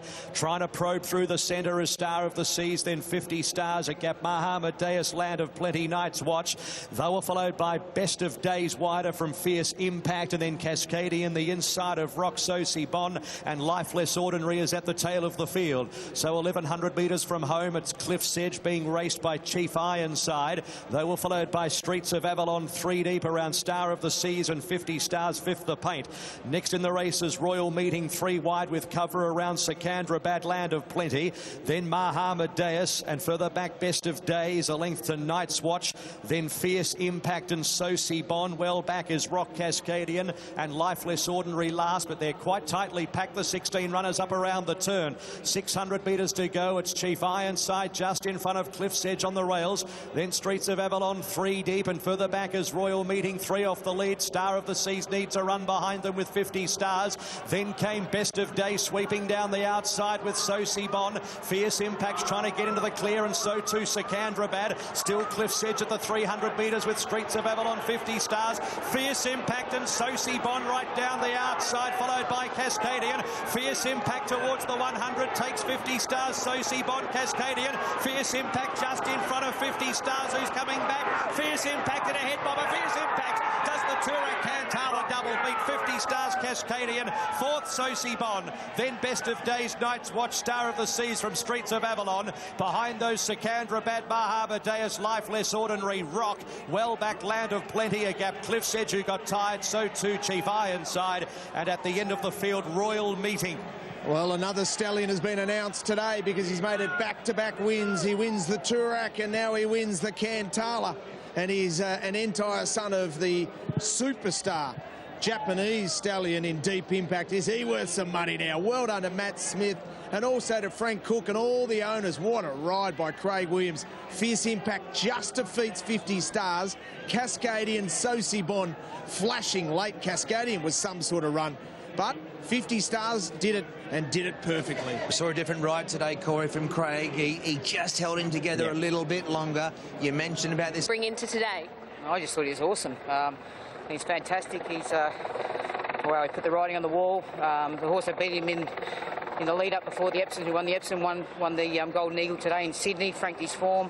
He was a bit trickier today, and I just wanted to cuddle him for as long as I could, but Matthew Smith and all his staff have done an amazing job. Back Group 1s with this horse, you've guaranteed a stallion future for him, because we know he's the son of that star in Deep Impact.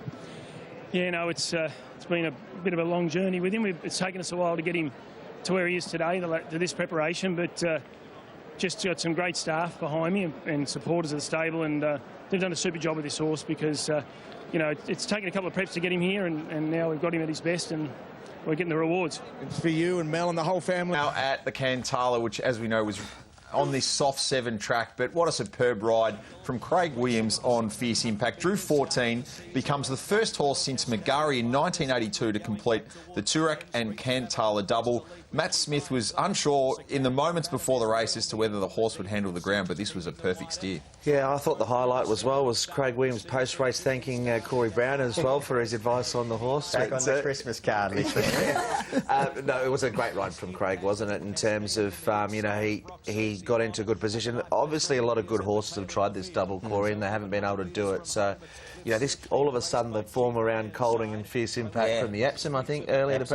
How good is that looking? Very strong. Even, like, this horse, he's always had ability, but he's got one little chink in his armour. When he gets to the front, he'll pull up. And we've seen that in Sydney with Colding, when Colding fought back to beat him.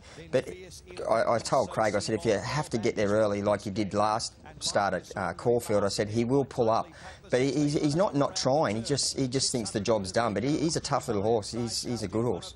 Let's follow Craig Williams piloting Fierce Impact to win the Cantala. Meeting 3 off the lead. Star of the Seas needs a run behind them with 50 Stars. Then came Best of Day sweeping down the outside with Sosibon. Fierce Impact's trying to get into the clear, and so too Sikandrabad. Still Cliff's Edge at the 300 metres with Streets of Avalon, 50 Stars. Fierce Impact and Sosibon right down the outside, followed by Cascadian. Fierce Impact towards the 100 takes 50 Stars. Sosibon, Cascadian. Fierce Impact just in front of 50 Stars, who's coming back. Fierce Impact and a head bobber. Fierce Impact does the tour at Cantala double beat 50 Stars. Ground certainly suited 50 Stars. The market support was there as well. Similar conditions to the win it had on Cup Day last year, but just on the inside of Fierce Impact, not able to get a Group 1 win itself. Cascadian was a real eye-catcher from in behind as well. Dean Yendall had to snag that back from the widest gate and poked his way through, and perhaps a little bit unlucky not to win. It was one of the runs of the day, I thought. Back on the inside, would have been pretty chopped away by that stage of the day as well, and got through the ground. Had a light weight, but yeah, a weaving run and a really, I think it was a good flashing line. I think they had every chance. And another Group 1 for Matt Smith. Fierce Impact beats 50 Stars and Cascadian. I think Matt's third Group 1 winner. 2 for this horse and Hurdle Myrtle, of course. Yeah, exactly. And he's done a good job with this horse. You know, he's seasoned him up. He's won 2 Group 1s in a row. It's hard to win a Toorak and a Cantala, and he's done it. Hasn't he got a turn of speed? He's got that dash that can put a field away, and then he just keeps grinding away. For one stride here, you thought 50 Stars with all the wet track form was going to fight underneath him. What about the day he dashed past Colding and looked like he was going to put him away, and then... Little did we know Colding is a pretty good horse. Yeah. So that's always been his almost not his issue, but his way that he races is he dashes, and then, as Ronnie said, he just sort of bangs. But he's been able to find horses that he's just been that little bit tougher, and he's obviously more tractable as well. He's had a few preparations here in Australia, so he's more acclimatised to the way that Australian racing is run. But how good does that make Colding? Yeah, that's right. Well, first and second. Yeah. Exactly. Yeah. I look forward... Well, first and second. Yeah. Exactly. Yeah. I look forward to Cascadian. A trip away now. He's run well there, and I think we all agree he hasn't sort of acclimatised. So I look forward to you reassessing him in the autumn. And look, he's just been a jinx for the whole preparation for Night's Watch. He's had no luck at all on numerous occasions, and even though you can't say he should have won that race, he should have finished a lot closer. What do you think, Mark? Yeah, I thought... Ahead to Tuesday 3 p.m. and the Lexus Melbourne Cup, 3,200 metres, Group 1 worth $8 million. Here's a look at the field. Of course, we saw the barrier draw take place post-Derby Day yesterday. That's the second half of the field, and we, of course, heard from Tom Palin and team at Raymond Tusk a little bit earlier on.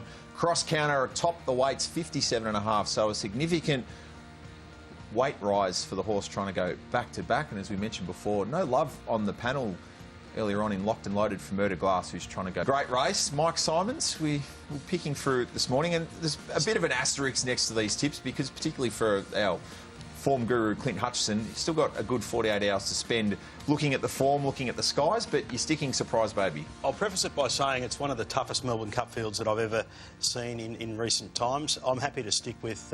We'll be pleased because I've got Vow and Declare on top from Prince of Arran. You've got those two in your top three as well. Vow and Declare, I mean, I'm with you, Mike. I'm going with the exposed form. Vow and Declare, everything he's done this prep in 2 starts has exceeded the expectations. It's gone flawlessly for Danny O'Brien and his team. He tells me you've got to be an elite jockey to win this race. Let alone once, if not twice. Yes. Look, Surprise Baby, I think there could be a homegrown victory. I really think Surprise Baby, and I haven't gone through... Tip 1. I really like Finch. I just think he's had the ideal preparation. He's drawn soft enough. Really matters when you've got 4 experts to my right, but I like Southern France. I was really taken with particularly its performance, eyeballing Stradivarius at York a little bit earlier on in the year, and I think it's got a profile. Counter, who I think will settle a lot closer than last year, and there were 2 different jockeys that only happened once before when they're...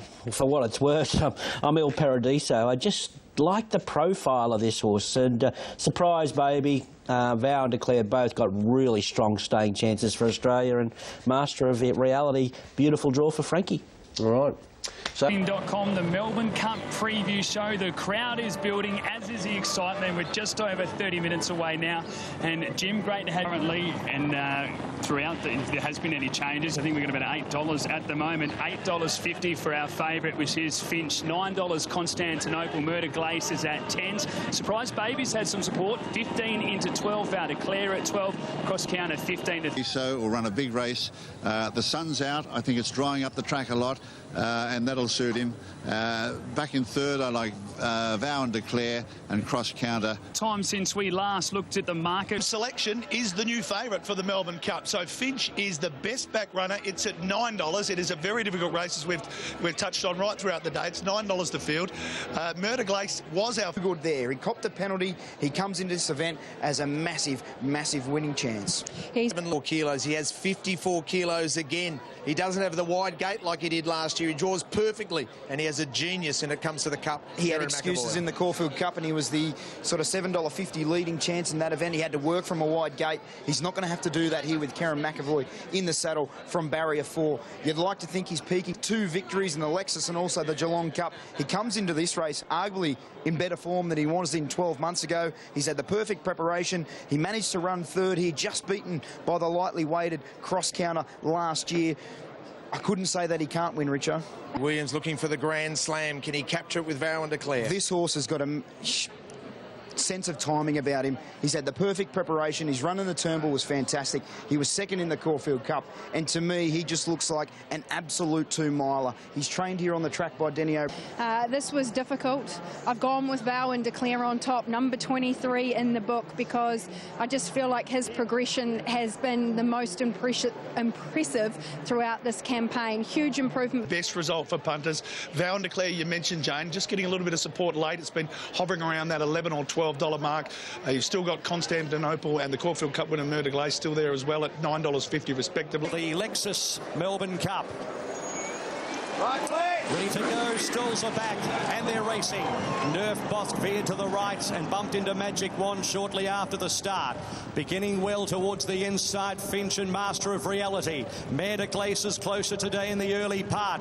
Pushing up out wider is Hunting Horn, and also Young Star in that group with Prince of Arran and Vow and Declare. So almost 5 or 6 across the track in the first 400 metres. Mirage Dancer behind those, and then Steel Prince, who's 3 and 4 wide. Then Twilight Payment about 8th or 9th out deeper from Raymond Tusk. Next cross counter Constantinople on the fence. Then came Southern France 3 and 4 wide from Mustagia Sound. Next Latrobe, down draft and well back in the field early. Settling down is on the inside Rostropovich with also Magic Wand. Then the Chosen One Il Paradiso, Surprise Baby second last, and at the end is Nerf Bosk. At the judge, Vow and Declare for Australia leads with Twilight Payment ambling up on its outside. A length and a quarter away then is Master of Reality in a plum spot from Young Star, and the speed is muddling in the early part of the race. They were followed by Prince of Arran. Out wider Hunting Horn from Steel Prince, who's pulling. Next is Finch, a length and a half away Mirage Dancer, then Raymond Tusk, and then came Southern France. Murder Glace, after beginning well, is now about midfield, one off the fence from Constantinople as they head towards the riverside in the 1700 metres. Further back is Mustagia. There's no pace in the cup. Constantinople on the fence, and then came cross counter down draft. Well back in the field now, heading towards the 1650 is Latrobe, and then came Sound. Further back is Surprise Baby. Magic Wand around him. Rostropovich the inside, a length Il Paradiso, the Chosen One, and at the back is Nerf Bosk. So it's Twilight Payment heading towards the 1400 metres, just gets a little bit quicker. A length and 3/4 to in second, Master of Reality. They were followed by Vow and Declare, the box seat third. Then came Hunting Horn, Prince of Arran, a length and a half Young Star, and Steel Prince still pulling. A length and a half to Finch, and then came Raymond Tusk. Next Mirage Dancer and Constantinople at the 1200 metres. Further back in the field, Southern France, who's a bit wide. Then Murder Glace. Next in the field, Latrobe, Mustagia, cross counter, down draft, Sound, Mirage Dancer on the fence. A length and a quarter away at the 1,000 is Magic Wand trying to get going. Surprise Baby's making his move. Il Paradiso third last, and then came the Chosen One, and two further back is Nerf Bosk. So heading towards the 850 and beyond. Twilight Payment leads three-quarters. Master of Reality. Hunting Horn 3 deep. Vow and Declare behind them from Prince of Arran. Steel Prince trucks up about 3 off the lead around the turn. Mustajir with a looping run, and Finch is with him, and they were followed by Raymond Tusk. Constantinople trying to get into the clear from Murder Glass next behind those horses. Southern France and Downdraft. Master of Reality at the top of the straight went for home at the 400 metres. Vow and Declare back to the inside. 2 legs Prince of Arran. Then came Hunting Horn. Il Paradiso late. Master of Reality with Vow and Declare on the inside. Then Prince of Arran, Raymond Tusk, Finch. It's Master of Reality. Vow and Declare up on the inside. Vow and Declare. Prince of Arran is lifting late with Il Paradiso. Master of Reality just in front. Vow and Declare kicks. Vow and Declare's won it for Australia. They're on top of the world. Beats Prince of Arran, Il Paradiso in a photo finish, and Master of Reality, a classic cup. Behind them, Mare de Glace, then cross counter. Next to finish in the race was Sound, Twilight Payment.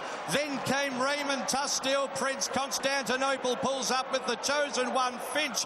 Back behind them, Latrobe, Nerf Bosk, Mirage Dancer, well back, Young Star, Mustajir, Southern France, Downdraft well back, with also behind those Hunting Horn towards the end, with also Rostropovich, and it was one of the last to pull up, and Magic Wand back with those. Vow and Declare will win the Lexus Melbourne Cup.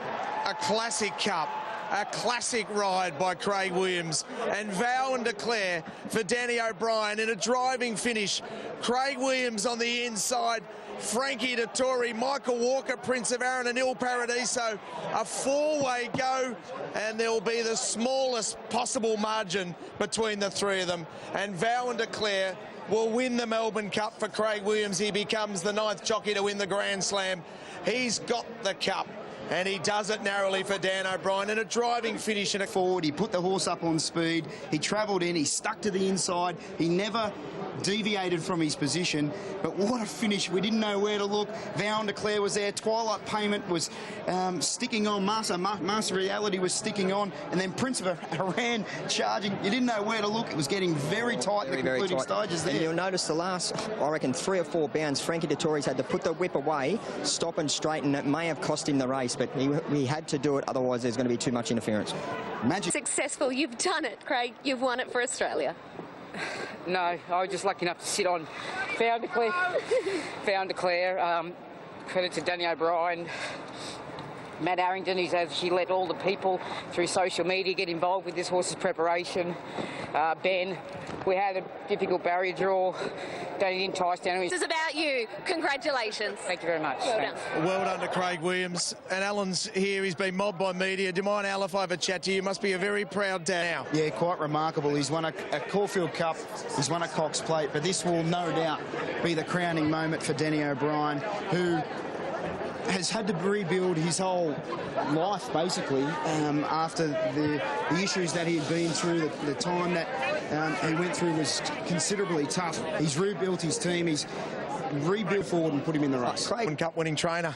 It doesn't get much better, I don't think. It was a race which wasn't going to plan, but to be fair to Craig, he grabbed the bull by the horns early when nothing else went forward, and he ended up in front past the winning post, and that's probably been the winning move. But inside the 100, I thought, geez, you've led past the post the first time, and 3 are on you now. I was hoping he'd hang on for a place, to be honest. And but the horse he's a courageous horse. He's got great stamina, and I'm sure he was headed, and he just found some more to get his head out on the line. You've spoken a lot about the X Factor, the fact that he's a unique stayer. He's sort of a freak.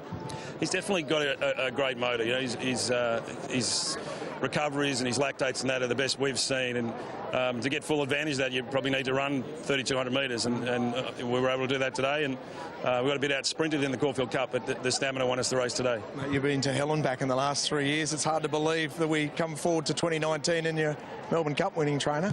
Yeah, well, look, I think everyone in the racing game long enough has their ups and downs, and the main thing is you just keep persisting, keep working, and then, sometimes you have a bit of luck. Matty Harrington was drawn to tears. Well done. Thank you. Sensational stuff. Charlie Fellows has run... God, we were close. Jeez, we were close today. I thought I thought for a very, very, very brief second we had it.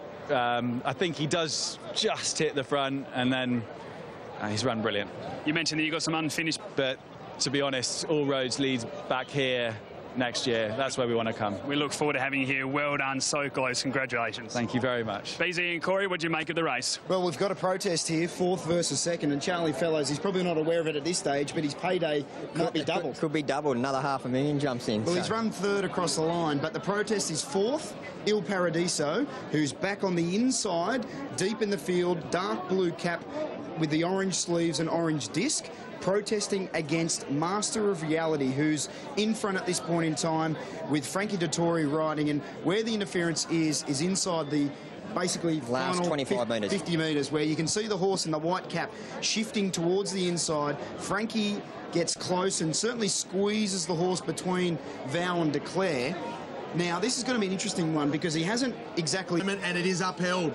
It is upheld. Il Paradiso will be promoted to 3rd. An incredible decision. You mentioned, Richo, that it was the stewards that put the protest in, and as a result, they obviously knew that there was grounds to be able to uphold this 4th versus 2nd, and now we've got a new second place getter in Prince of Arran. A incredible decision that the stewards have made. Well, in many ways, with the interference we've got some new dividends as a result, so let's update you on those, and if you've played the Quinellas, trifectas and first fours, it affects accordingly.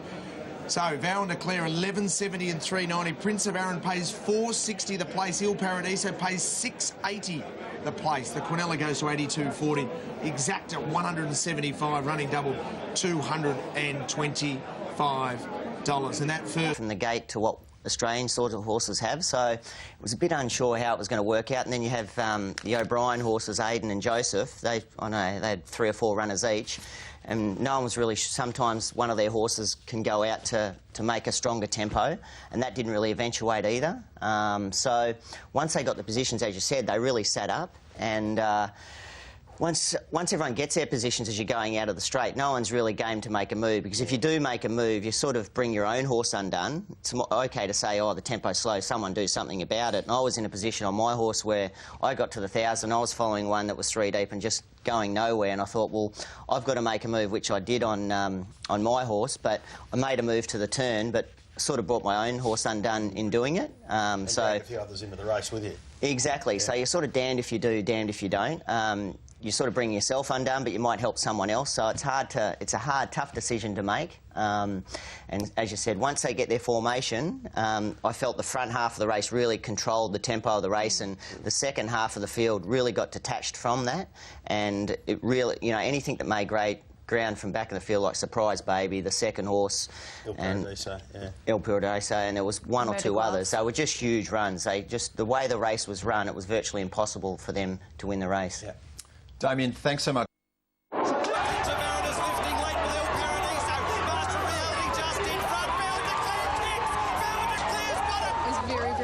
That Vow and Declare could do it for all of us in the end, because I think there was a fair few people as part of Racing.com that tipped Vow and Declare on top. Those horses, Southern France and Downdraft, Master of Reality at the top of the straight went for home at the 400 metres. Vow and Declare back to the inside, 2 legs Prince of Arran, then came Hunting Horn, Il Paradiso late, Master of Reality with Vow and Declare on the inside, then Prince of Arran, Raymond Tusk Finch, it's Master of Reality, Vow and Declare up on the inside, Vow and Declare, Prince of Arran is lifting late with Il Paradiso, Master of Reality just in front, Vow and Declare kicks, Vow and Declare's won it for Australia. Phenomenal win for Vow and Declare. Danny O'Brien and Craig Williams staving off the international challenge that has swept through all the distance races across the course of the spring so far. So, Hutch, first of all, in terms of tempo in the race, this was the slowest Melbourne Cup since Americane's win back in 2010, which admittedly was on a soft 6, but a very, very different track to perhaps the one we saw the Cup run on Tuesday. Oh, it was a farcical pace, wasn't it? And then the race was won early as a consequence, and we heard from Ollie at the top of the show about those horses at the front of the field controlling the speed. And yeah, I think in retrospect, well played and great ride to Craig to get the win, but you can't help but feel you run this race another 4 or 5 times and you get some different results. So 9 within 2 lengths. There was 9 horses within 2 lengths. On the day, there was, I think, according to the daily sectionals, 4 of the top 10 final 200s came over 2 mile in a 2 mile race. That's ridiculous. And I don't know what more to say, really. It's turned into a real tactical crawl, and there's been a couple of big runs which we'll touch on in a minute. And then from my perspective, speaking to a lot of the jockeys and connections straight after the race, the overwhelming theme was they went too slow. There wasn't enough pace on it, didn't suit my horse. So because of that, there was a lot of disappointment with a lot of the connections that truly thought that they should have won if the race had have been run differently. But you've got to give credit to... Would have won if the race had have been run differently. But you've got to give credit to Craig Williams. He's drawn barrier 21. Exactly. He's elected to go forward. He's taken the initiative, and he hasn't just gone forward. He's gone all the way forward. Yep. Probably the last place you'd expect Vow and Declare to be, going past the winning post the first time, is in front. But Craig was prepared to take the initiative and go to the front and then control the race. And you look at some of the tactics from some of his fellow jockeys, which were far more neutral/negative, and they come back and they get beat 2, 3, 4 lengths, and they say we should have won. Yeah. Well, too bad. You know, the guy who took the initiative made it happen, controlled the race. As Ollie said, the front 5 or 6 were controlling the race because the tempo was so slow. So you've got to give all the credit in the world to Craig Williams. Yep, he who dares wins. That little bit of interference late in the race.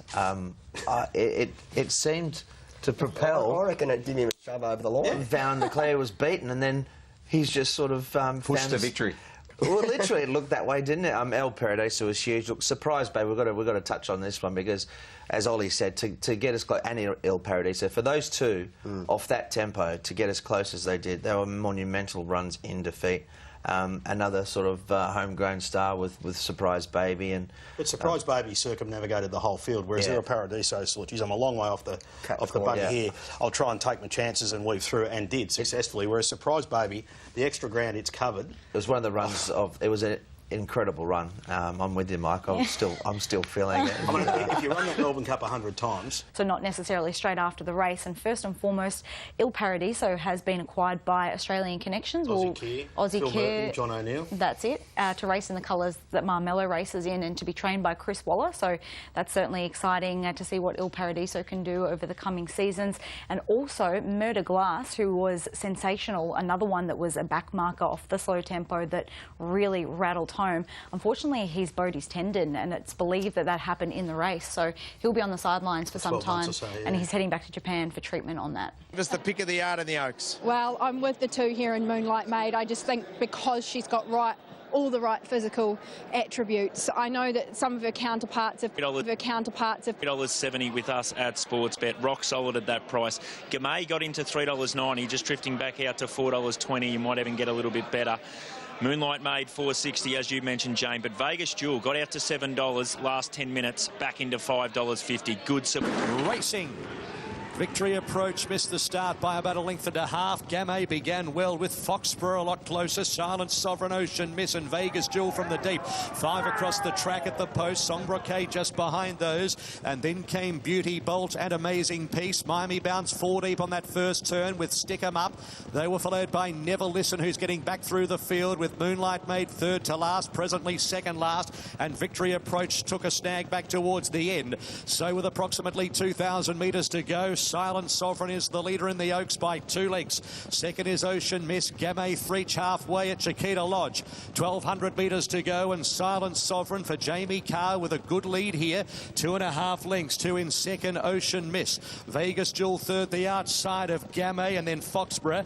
Miami Bound 5 off the lead. Then came Beauty Bolt, Amazing Peace, and Songbrocade in a line. 2 further back, Stick 'em Up. 3 lengths, Never Listen. Moonlight Maid still third last, then Victory Approach, and presently one of the bolters is last. To the side of the course at the 800, Silent Sovereign a neck in front of Ocean Miss, getting closer. Vegas Jewel a length and a quarter away third from Foxborough. Miami Bound is stalking the leaders, only 4 off the lead if that. Gamay the inside up around the turn, then Beauty Bolt, Songbrocade, Stick 'em Up, Never Listen, Amazing Peace. Moonlight Maid still got 8 or 10 lengths to make up third last from presently Victory Approach into the straight in the Oaks at the 450. Silent Sovereign whacking away. Vegas Jewel presents it. Here's Miami Bound. Oliver has it moved. Then Gamay behind them from Beauty Bolt and Song Brocade. At the 300 metres, Miami Bound lets down and takes Vegas Jewel, trying to go with her. Miami Bound drifting out towards the centre, kicks away 2 or 3 Vegas Jewel. Never Listen late with Moonlight Maid. Miami Bound in front, 100 metres to go. She's toughing it out. She's won the Oaks for Damien Oliver. Miami Bound wins it by 3 lengths. Second, Never Listen. Moonlight Maid third from Beauty Bolt. Then Gamay and Vegas Jewel. Next, Presently, Stick 'em Up, Silent Sovereign, Song Brocade, Amazing Peace, Foxborough, and Ocean Miss. And Victory Approach has been pulled up and is just going to walk over the line. This incredible week continues for Danny O'Brien. He wins his first VRC Oaks. He does it with a filly who was bred to be a star by a French Derby winner out of a VRC Oaks winner. And Mum didn't win the Oaks as impressively as that. That was arrogant in the end. She bolts in, defeats Never Listen. Moonlight Maid runs third, Beauty Bolt runs fourth. But Danny and Ollie have combined to win the Oaks. And she had the back. It was another race of tactics. Having Damien, another Group 1. I believe it's your 119th Group 1. It's an astonishing record that you have. 5th Oaks, and what a performance by this filly today. Yeah, it was a great effort, Brett. It wasn't one of my prettiest rides, but she actually threw me a bit before the race because she stopped and didn't want to go in the mounting yard. I thought she wanted to go to the toilet, but that wasn't the case. And then I got in a prelim, I got around to the 600, she stopped again and didn't want to come back to the gate, so I just wasn't sure what was going on with her. But I was a bit indecisive from the gate and got caught a little bit deep, and fortunately I was able to get a bit of cover off the Kavanagh horse, which took us into the straight as far as it could, and then she was left there a fair way out, but I think she's just the best stayer in the race, and she was too good. She becomes the 30th. Involved in the team. What a week. It's been fantastic. You know, the 2 real horses that we thought were going to measure up for us Cup week were Vow and Declare and her, and you know, they've had 3 runs here and they've won them all. So you know, thrilled for this filly. She's you know, a filly that we've had real high hopes for, and we're really looking forward to this day, and fortunately it's all come off. What's going through your mind when Ollie's just trucking into the race at the top of the straight? Look, I was really confident because you know, we'd been waiting to run her at 2,500 from really the day that we got her, and I knew that once he let the brakes off her today, she'd just charge, and you know, she's got that motor, that stamina to run a strong 1.5 miles, and she really showed that today. How's your stamina?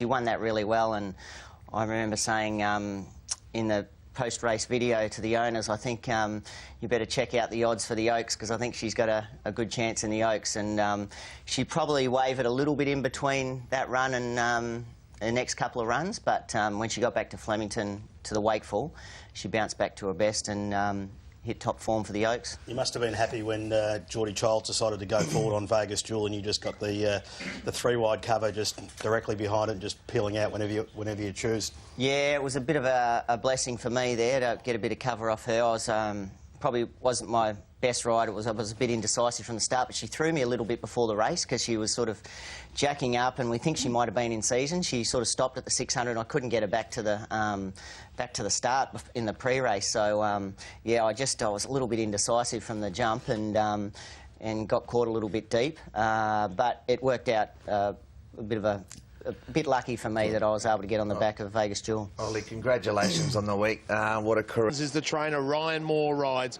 Runner-up in a Geelong Cup, True Self. Didn't have any luck there, did he? Just couldn't quite get clear when he needed to, but... Sorry, she did, but showed plenty of gusto on the way to the wire, and if she can improve a touch or even hold that form, she's a horse to beat. Yeah, she's got a real stayers. Sort of one of those ones that was in the top 3 in the betting, and it's just getting out towards double figures at the moment. With the favourite, you're almost back out to even money, so maybe it gets there True Self by the time we jump. So we looked at it was $1.90, now $1.95. Certainly Cariff has had its supporters each way. Punters are certainly coming into the 8 there at $5. The Queen Elizabeth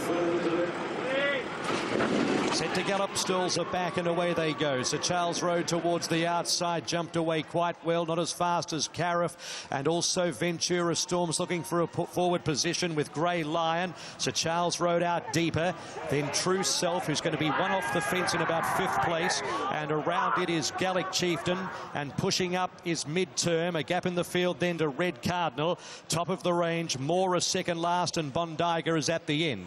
So with 2,200 metres to run, Sir Charles Road led from Cariff, and then came Midterm, who's going to steadily work up on the outside, followed by Grey Lion, Ventura Storm.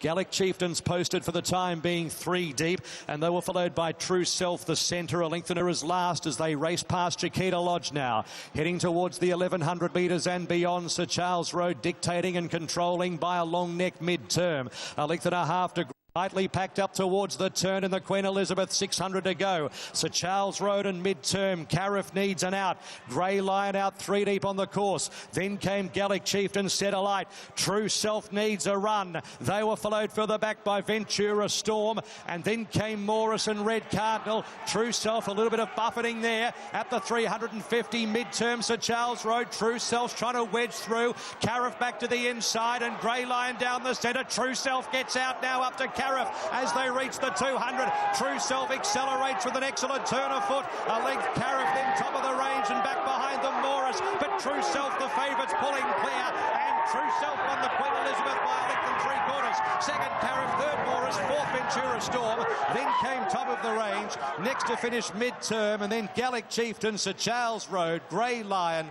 Well back in the field then was Red Cardinal, and Bondigo was last to finish. Top of the straight, all she needed was a bit of luck, and the champion jockey Ryan Moore was searching for runs, and then he went where Angels feared to tread.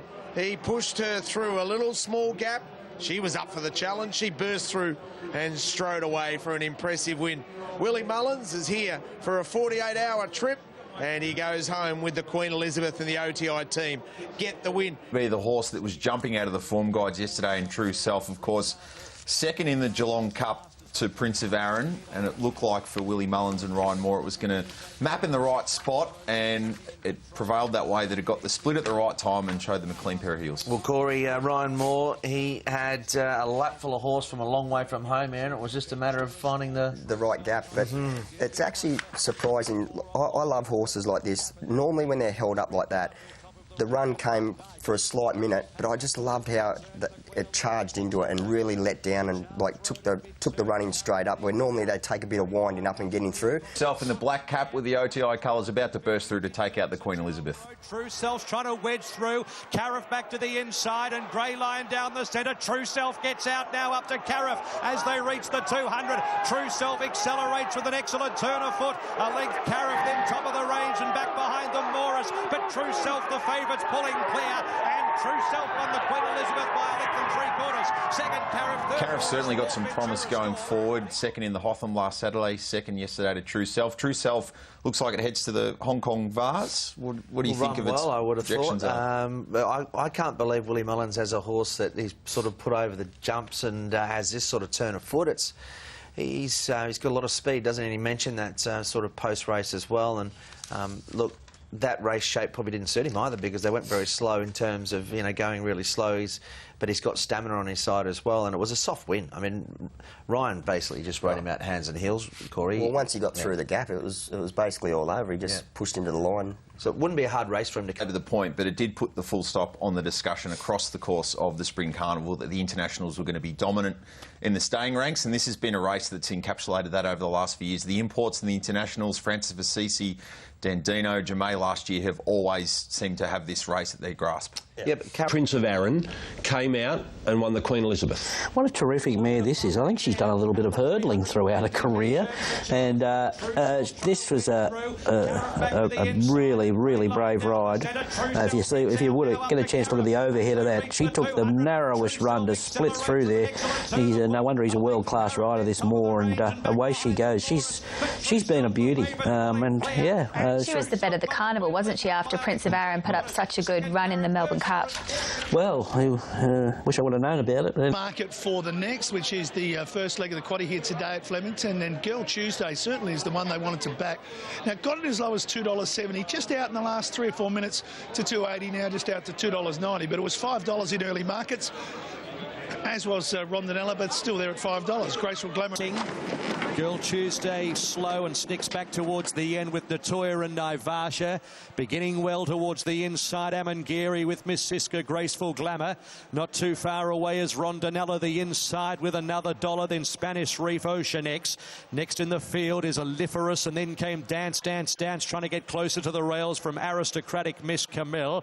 Then, so it's Amangiri leading as they reach the 1100 metres, and we know she's brave. A length and a half in front of Graceful Glamour. Third, the paint is Rondinella, and then came Miss Siska, a length and a half, another $1. And then Ocean X tucked away 6th the inner. A length and a quarter, Spanish Reef, Aristocratic Miss. Further back, Aliferous, Scarlet Dream, Dance, Dance, Dance. Camella's taking off from the back. Girl Tuesday is snicked back to second last, passed by Naivasha and Natoya at the end. So it's Amangiri approaching the turn at the 650. The speed has been even by a length and a quarter. Graceful Glamour, Miss Siska 3 deep. Then Rondinella behind those from Ocean X, another $1. Spanish Reef is tracking into it in the pink and purple. Then came Ocean X in the blue, needing a run behind them. Girl Tuesday is darting back towards the inside. A few hopes. 400 metres to go. Miss Siska, Graceful Glamour up to Amangiri. Rondinella, Girl Tuesday back to the inner. Ocean X down the centre from another $1. Miss Siska at the 200 and Graceful Glamour stride for stride. Ocean X the outside. It's Miss Siska, Graceful Glamour, Ocean X, Aristocratic Miss late. It's a great finish. Ocean X up to Miss Siska, Ocean X. Ocean X over the top as well. From Miss Siska or Aristocratic Miss, Graceful Glamour 4. Behind those, Dance, Dance, Dance, Girl Tuesday, Amangiri. Then Rondinella. Aristocratic Miss pulls up quickly. Further back, Spanish Reef, Camille. Then Scarlet Dream, another $1. Aliferous, Naivasha, and Natoya at the end of the field. Oh, she's had no luck at all this preparation, and for those that kept the faith with Ocean X, they'll be rewarded today with a big price. She was certainly beaten in a pinker, many thought, and then unlucky in a Coonji. She went around as the favourite behind Graceful Glamour at the Valley. Well, that wasn't run to suit there, but she had a better scenario today, and third win for the carnival for the Price Kent team. They have had a wonderful carnival, 3 wins. Ocean X, Miss Siska runs a great race. I'll be pleased to know that Byron now, a man from Guy McNeil and Mick Price, Hutch. Yeah, terrific performance. It's amazing this horse had been beaten. You would have thought were easier assignments and a bigger field yesterday, probably a more genuinely run race, and well, I think it was really to this race and run well into third. But here's Ocean X in the matriarch. Rondinella, Girl Tuesday back to the inner. Ocean X down the centre from another $1. Miss Siska at the 200 and Graceful Glamour stride for stride. Ocean X the outside. It's Miss Siska, Graceful Glamour, Ocean X, Aristocratic Miss late. It's a great finish. Ocean X up to Miss Siska, Ocean X. Ocean X over the top as well from Miss Siska or Aristocratic Miss, Graceful Glamour. So excellent win for Ocean X. But Dance, Dance, Dance is the one to follow out of the race. So second start now for Chris Waller. Well, has so many highlights, but this is going to be one that we'll never forget. This is the sprint clash between the superstar, the defending champion, Santa Ana Lane. Black Caviar defended her crown a couple of years ago. Can Santa come storming late and win the sprint clash? Big race is on Santa Ana Lane, and at the moment we're talking $2.15 for the favourite. Outside of that Nature Strip, well, Loving Gabby's better back than Nature Strip, even though there's a difference in price there, $3.70 and $6.50 there for Loving Gabby. We're holding more money on Loving Gabby than on with True Self all up into Santa. I'm sure there are $2.30. Nature Strip at $4.60, $5.11. Highest money earner in Australian racing history. He wins today. Santa Ana Lane goes past Black Caviar. He's the one to beat. His effort in the Everest was simply terrific. He's third up now. He likes the straight. He's going to have to chase. He's enigmatic, but he's talented. He's won 11 of 19, Nature Strip. Yeah, he's very fast, unbeaten as well. Let's not forget here at Flemington, 3 from 3. Can really dominate. If James McDonald can get Nature Strip into a good rhythm, he behaves himself, he jumps on terms, he's going to take a lot of catching. The 1200... Happy to say that I think Santa Ana Lane has presented today the best I've ever seen him walk into the mounting yard in his entire career. I I thought that his parade was absolutely perfect. He's come on. Jane, $2.15, still dominating the betting, and a little bit more money for Nature Strip over the top of Loving Gabby. Before, when we looked at the market, it was sort of going the other way, but all of a sudden Loving Gabby's out to $7 and $3.70 for Nature Strip. So, but still, we're talking 75% of the win pool that we're holding is on the favourite, Santa Ana Lane. The champ is Donalds, and the field is set for the Daly Sprint Classic. Stand by for a start. Signal and Racing. Santa Ana Lane away fairly. Malibu Style out well with Nature Strip, Zootori, Rock Magic. The Bostonians trying to find a position. In Her Time is going to drive up to track Nature Strip. Malibu Style next. Then came Loving Gabby, Santa Ana Lane, and Elise as last. So it's Nature Strip at the 950 leading Zootori, the Bostonian out wider. They were followed by In Her Time, the inside from Rock Magic, Malibu Style, Loving Gabby about 4 or 5 off the lead. Well back is Santa Ana Lane, Elise is last. So the front runner is Nature Strip, trying to stack up the field at the 600 metres, led by over a length Zootori, the Bostonian, and In Her Time. Then Malibu Style tracking those. Further back is Loving Gabby, who'll come the widest towards the middle of the track from Rock Magic. Santa Ana Lane sticks to the outside fence, then Elise. 300 to go. Nature Strip accelerates. McDonald hasn't flinched yet. 2-3 lengths in front of Loving Gabby. In Her Time, Elise. Nature Strip goes for home at the clock tower. 100 metres to go. 4 lengths in front. Almost 5. Nature Strip with a devastating performance won the Classic. Second, Loving Gabby. Third, In Her Time. Santa Ana Lane or Elise. Followed by Zootori, Malibu Style, the Bostonian. Rock Magic was at the end of the fields. That's what he can do, and that's the way to ride him. Use his great speed, and James McDonald pumps the air. J-Mac take a bow. The super freak has got the best out of Nature Strip. Believe it or not, has absolutely thrashed one of the best sprinting fields we've seen in Australia. Absolutely pantsers them. Loving Gabby, the 3-year-old filly, runs second. In Her Time runs third. Santa Ana Lane doesn't run a drum. All honours Nature Strip. What a performance. That was quite incredible. He's made some very talented sprinters today look very ordinary. He just travelled so well for James McDonald throughout. Is this to see him do it in the style that he just did? A Group 1, 1200 up the Flemington Straight. Yeah, I reckon he'll run 7 furlongs now. He's going that good, but how exciting. I'm thrilled for the horse. I'm thrilled for the connections, and he's just gone to a new level, this preparation, and he's only had one real disappointment, and that was in the first start, but apart from that, very faultless, and he's a star. What was going through your mind? He's got one rider that rides him all the time, or normally, and that's Stu, and does an amazing job. But this preparation, from the moment we sat on him, he's just been faultless. Like I don't know, we've done a lot of work.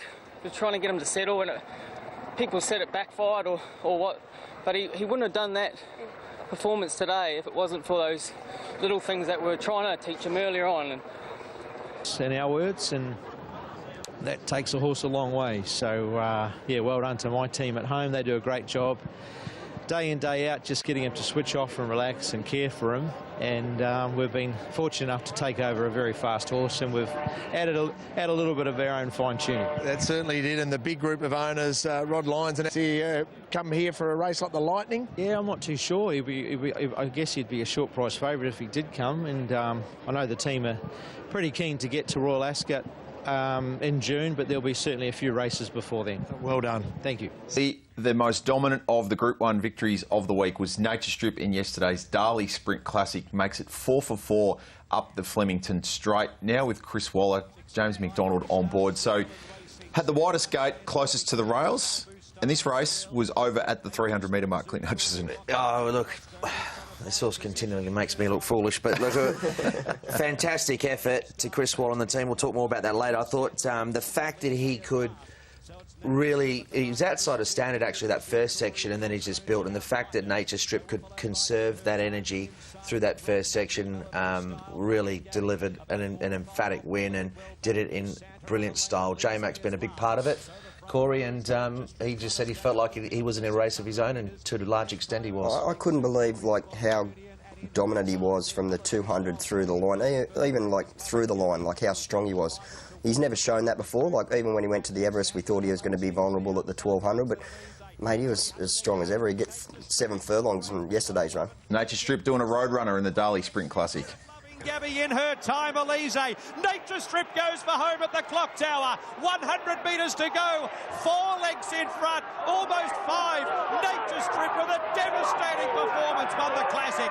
Second Loving Gabby. So Chris Waller's 6th win of the Melbourne Cup Carnival. He took out the training honours. This is a race that Chris Waller and J-Mac combined to win with Delectation a few years back. But Simo, we have hung it on you over the last couple of months about horses on speed being the only way to go, but that was in a picture frame for you on the wall at home, because that was perfect, both the understanding of the horse and the rider just getting the tempo perfectly. I was a bit like Clint. I had some doubts about the horse at Group 1 level over 1,200 metres. Chris Waller's now won 3 Group 1s with Nature Strip, over 1,000 metres, 1,100, and then yesterday, which I thought was his career best performance over the 6 furlongs. So full credit to the stable and the way they've been able to get this horse to settle better.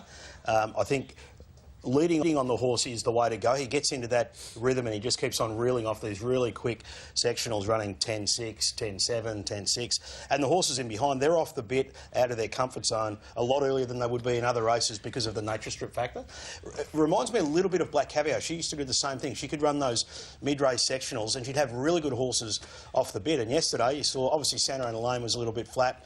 He's going for a spell, but this horse just completely dominated that race. So full credit to Chris and the team, and I know all the work that... Now with 3 Group 1s, it was fantastic to see, and unfortunately Santa didn't turn up in the race. Late sections were good, but never really looked a threat at any stage. Loving Gabby was very good, but once J-Mac had sort of got that relatively easy first section, well, and Nature Strip was happy in that good rhythm. He was devastating. I think Dominic Burns summed it up well on Twitter last night when he said Nature Strip turned a 1,200 metre race into a 1,000 metre race because the first section was run, as you said, outside of standard, reasonably slowly for this class of horse.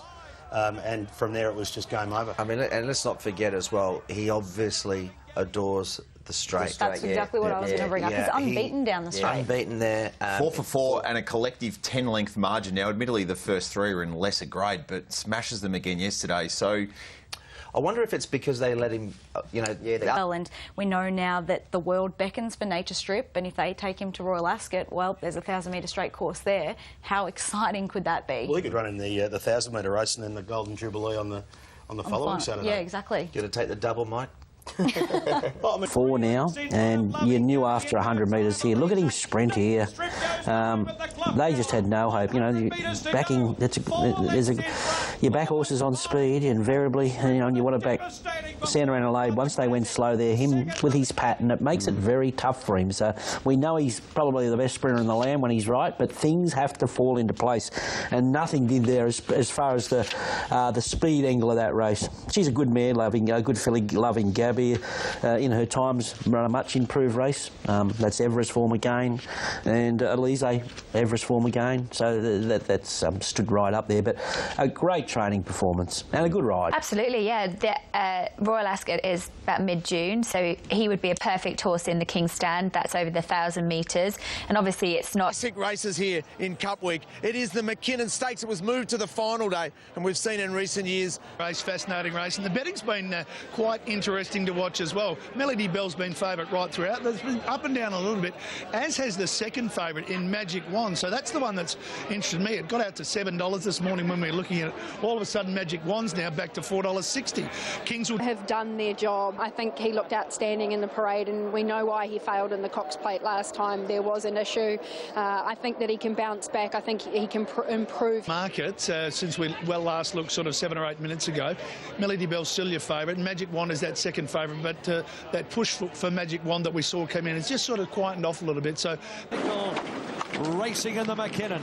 And a good line too. Hartnell jumped well out wide with Kluger and Cape of Good Hope. Magic Wand showing speed with 50 stars. There's Galo Shop as expected, surging forward as well. Aristi is nice and close.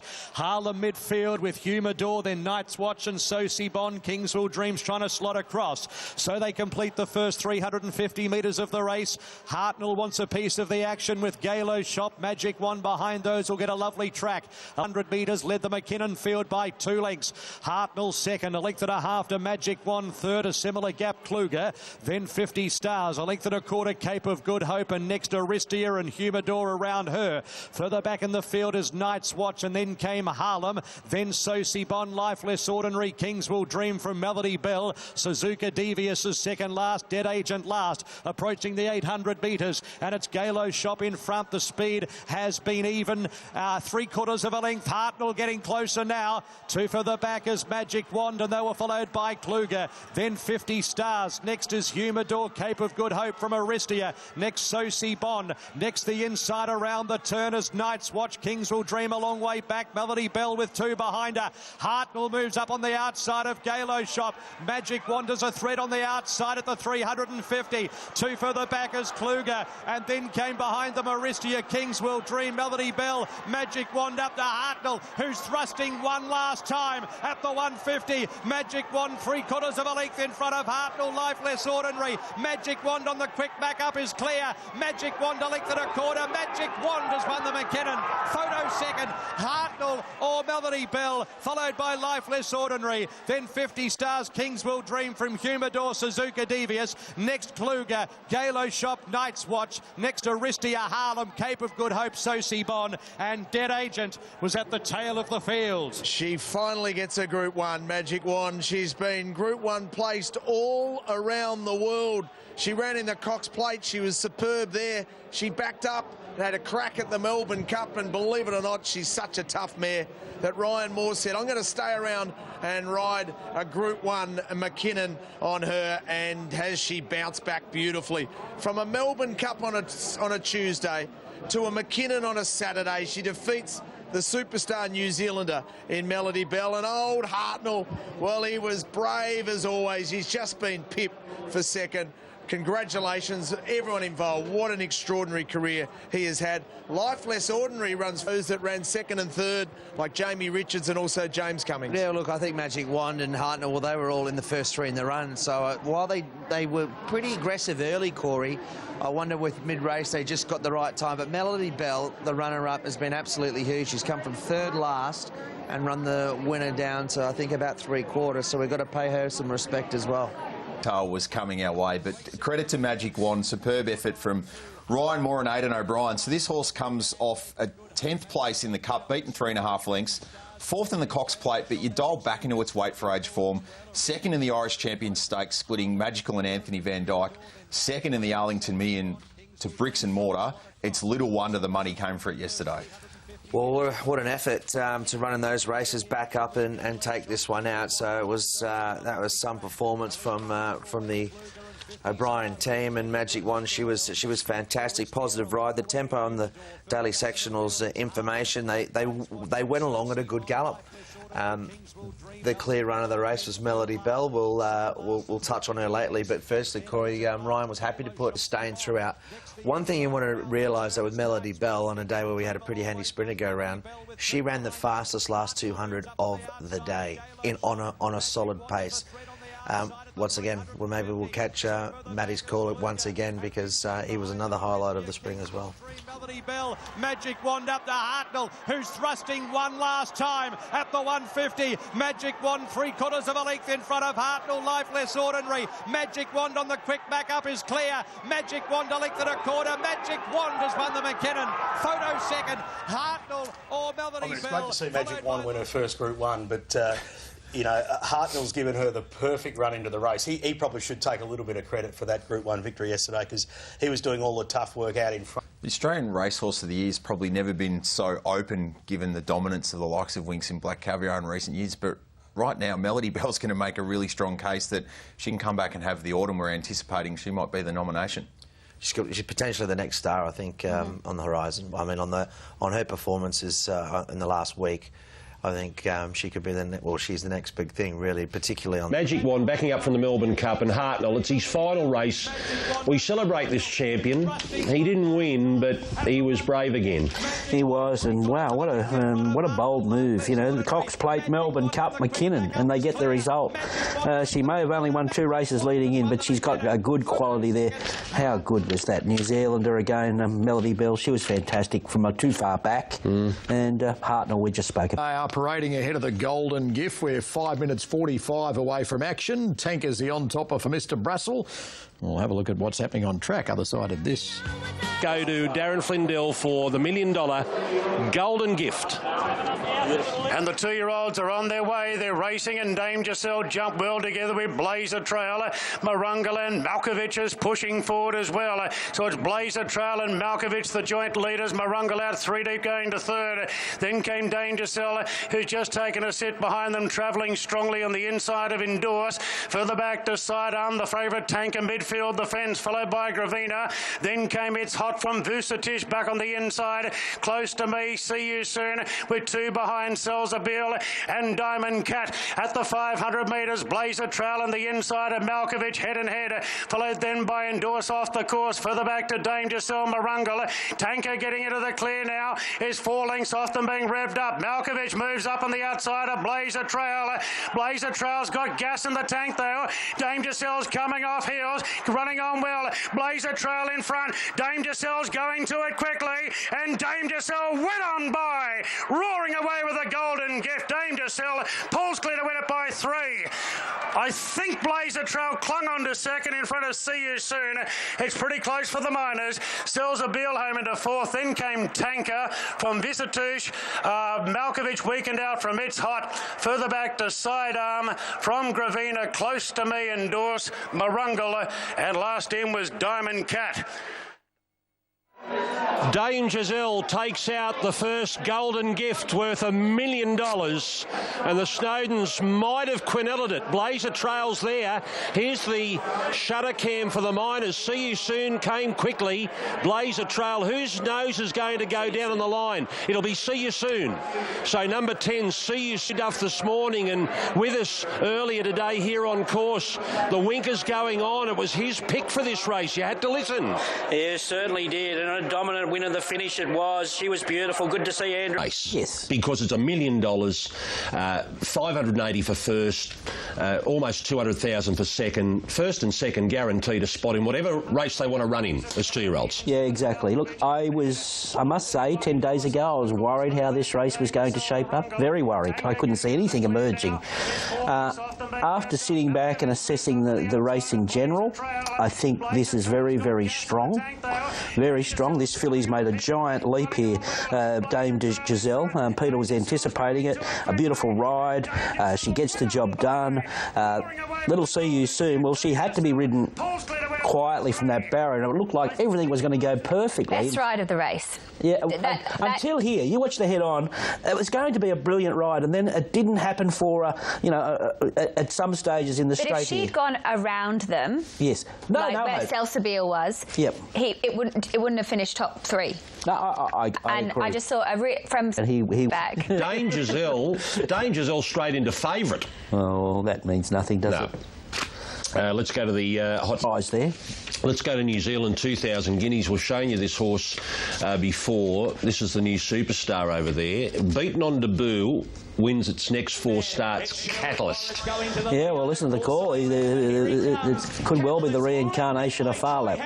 He strode to the lead over Sherwood Forest. Wide out, Harlech runs on, but he gets down to the 100 metres. He's an equine masterpiece. He's fearless. Catalyst wins the 2,000 guineas by 3. Catalyst, and he loved it, Troy. Very, very good. We'll see him over here. Oh, geez. Yes, I think they said that he's going to be picking off a few of the autumn riches, so he's exciting. Yeah, he still looks like he's a work in progress, because he could be a bit keen early on, and then his legs akimbo, but when he flattens out... Yeah. Obviously he does things wrong. He got beat at his first start, and there's just something about him. He's got a bit of acceleration about him. He's got strength. He's by Darcy Brahma, and a very, very interesting horse. We're looking for a new for the new horse that's going to take the mantle of best around at the moment, aren't we? So you never know.